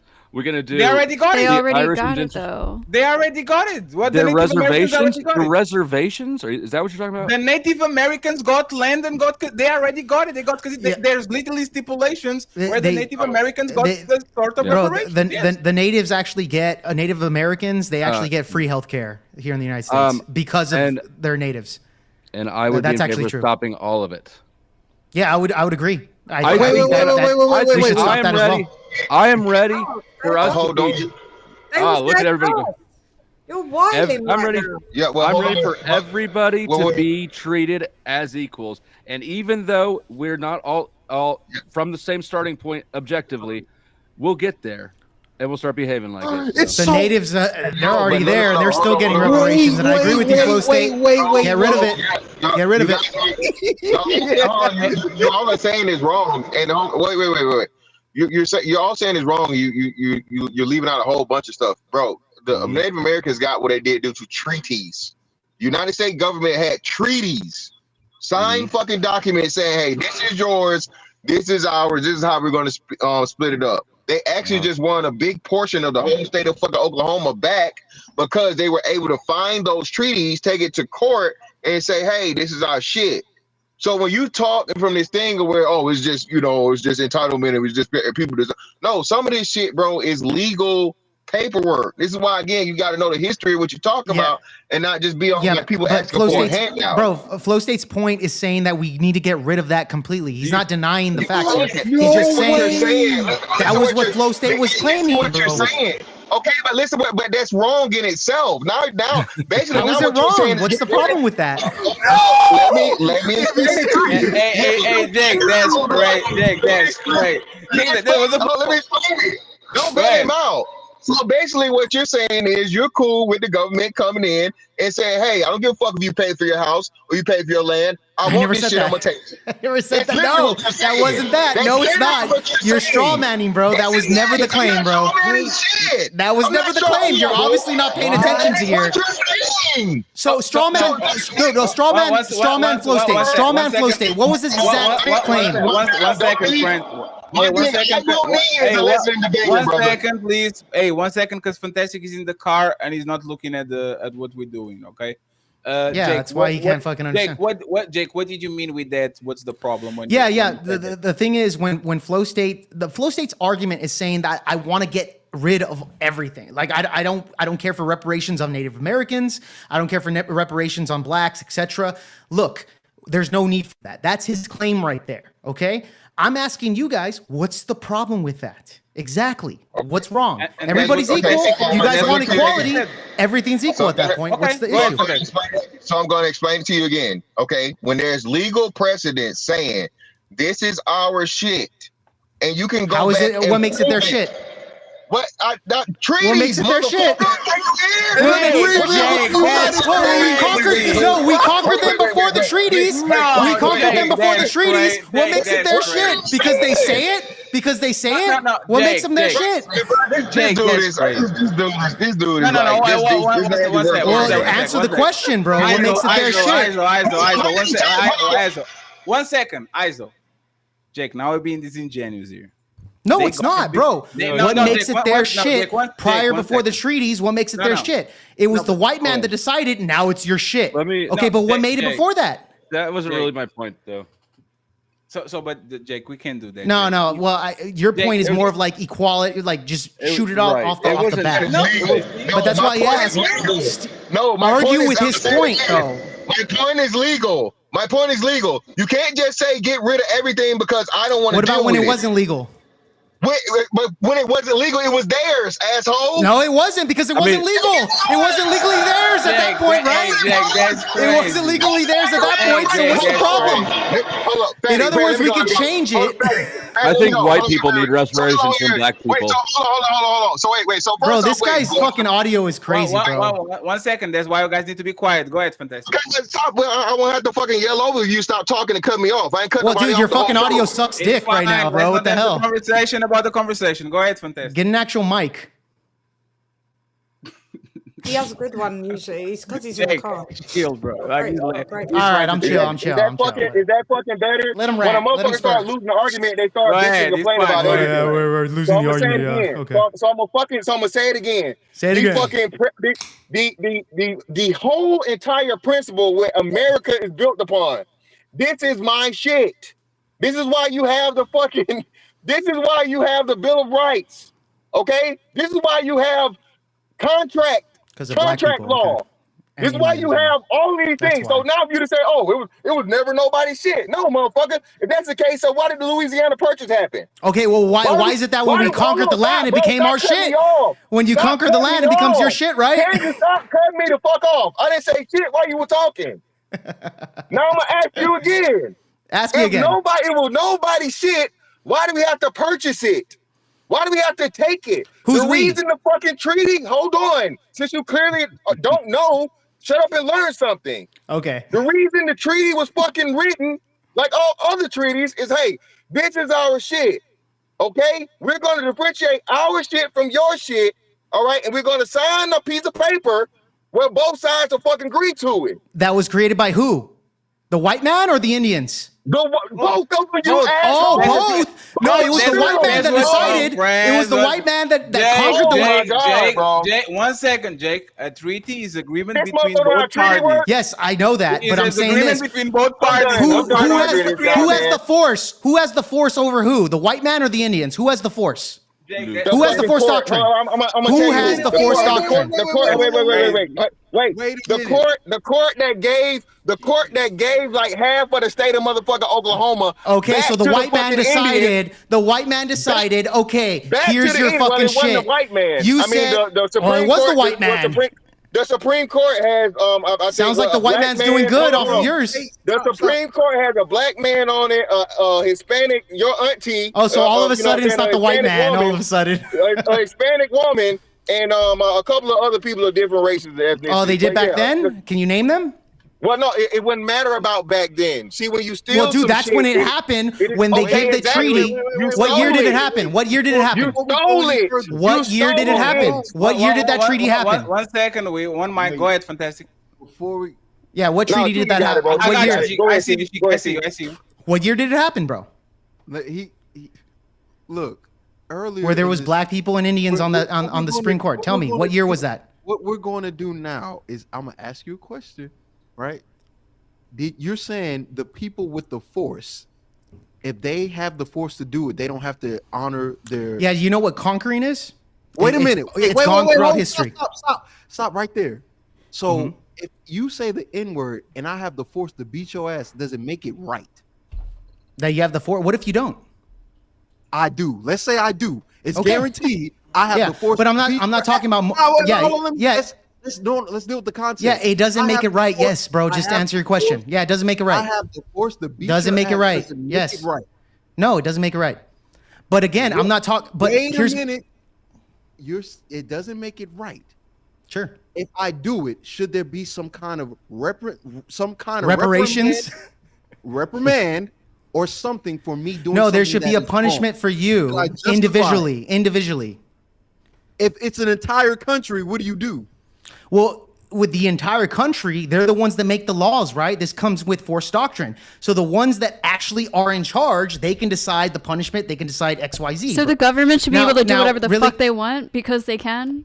That's what you're arguing right now. No, it's not what I'm arguing. You're arguing by force. No. Well, here's the thing. When it comes to conquering the land, they conquered the land. When they decided, okay, we're going to give the treaty, the match, the deal, right?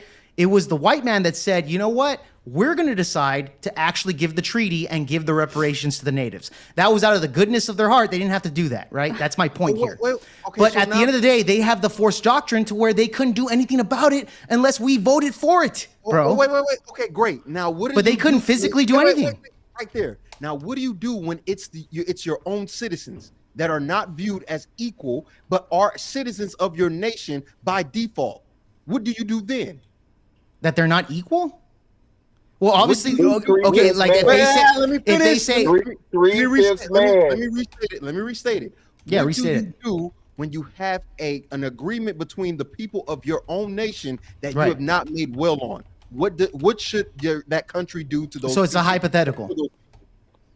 Yeah, well, just like any other country that they would protest, they would say against the government. You see this all across the world, etc. In this case, the natives got what they wanted. Okay. And this was this is a forced doctrine. The white man didn't have to give it to them, but they said, okay, let's do it. I'm just saying this. The white man, out of the goodness of his heart, gave them those treaties, all right? They did that. I'm not saying the white man is always good or anything of that nature, but in this scenario, they did it. What's the problem here? And what did they do to black citizens? What agreements or promises did they make full on to their black citizens that they agreed to? I don't know. You tell me. What did they agree? No. And this is why we're having no. Okay, good. Then therefore, there's no obligation to pay fucking reparations. There's no obligations if there's no agreement. Then, right? And why would they? Is the 40 acres and the mule thing? Is like 40 acres and the mule is the perfect. Okay, but are they obliged to actually give those to black people? It's an agreement. But there was no agreement for black people and. Black people can't be racist. Prejudice, yes, but not racist. Racism describes a system of disadvantage based on race. Black people can't be racist since we don't stand to benefit from such a system. And this whole march adds drama to this total It is known in the black community that most, not all, but most black people are racist toward white Americans. You say it's known. What do you mean? Where's your basis for that? They have been brainwashed over the last 50 years or so to believe that America is a racist society and that white folks are trying to hold them back. They told us we wouldn't get here. Now with those who said that we would get here only over their dead bodies. All the world today knows that we are.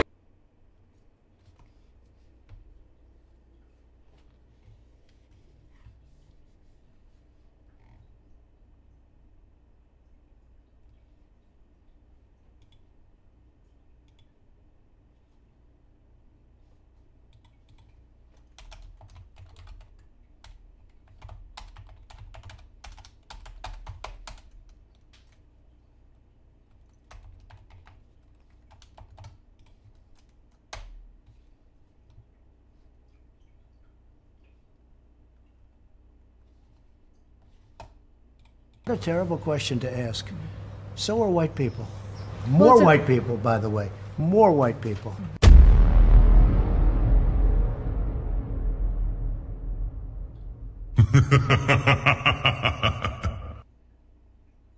Friends, I'm sorry for cutting y'all off, but we're going to save it for next week, okay? Just getting a little bit to eat it.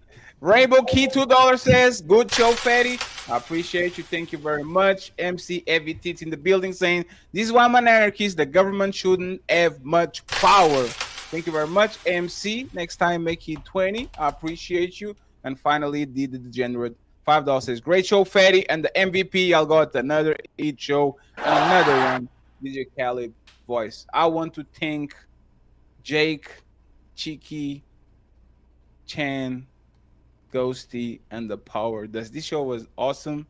I would incentivize, if you enjoy this, to pick up one part of the show and to do a extra show debate. I'll promote it. I'll send people there, all that. But there's a lot that has to be said. And Jake, you are. I got you. By the way, look, Cheeky, looking at you.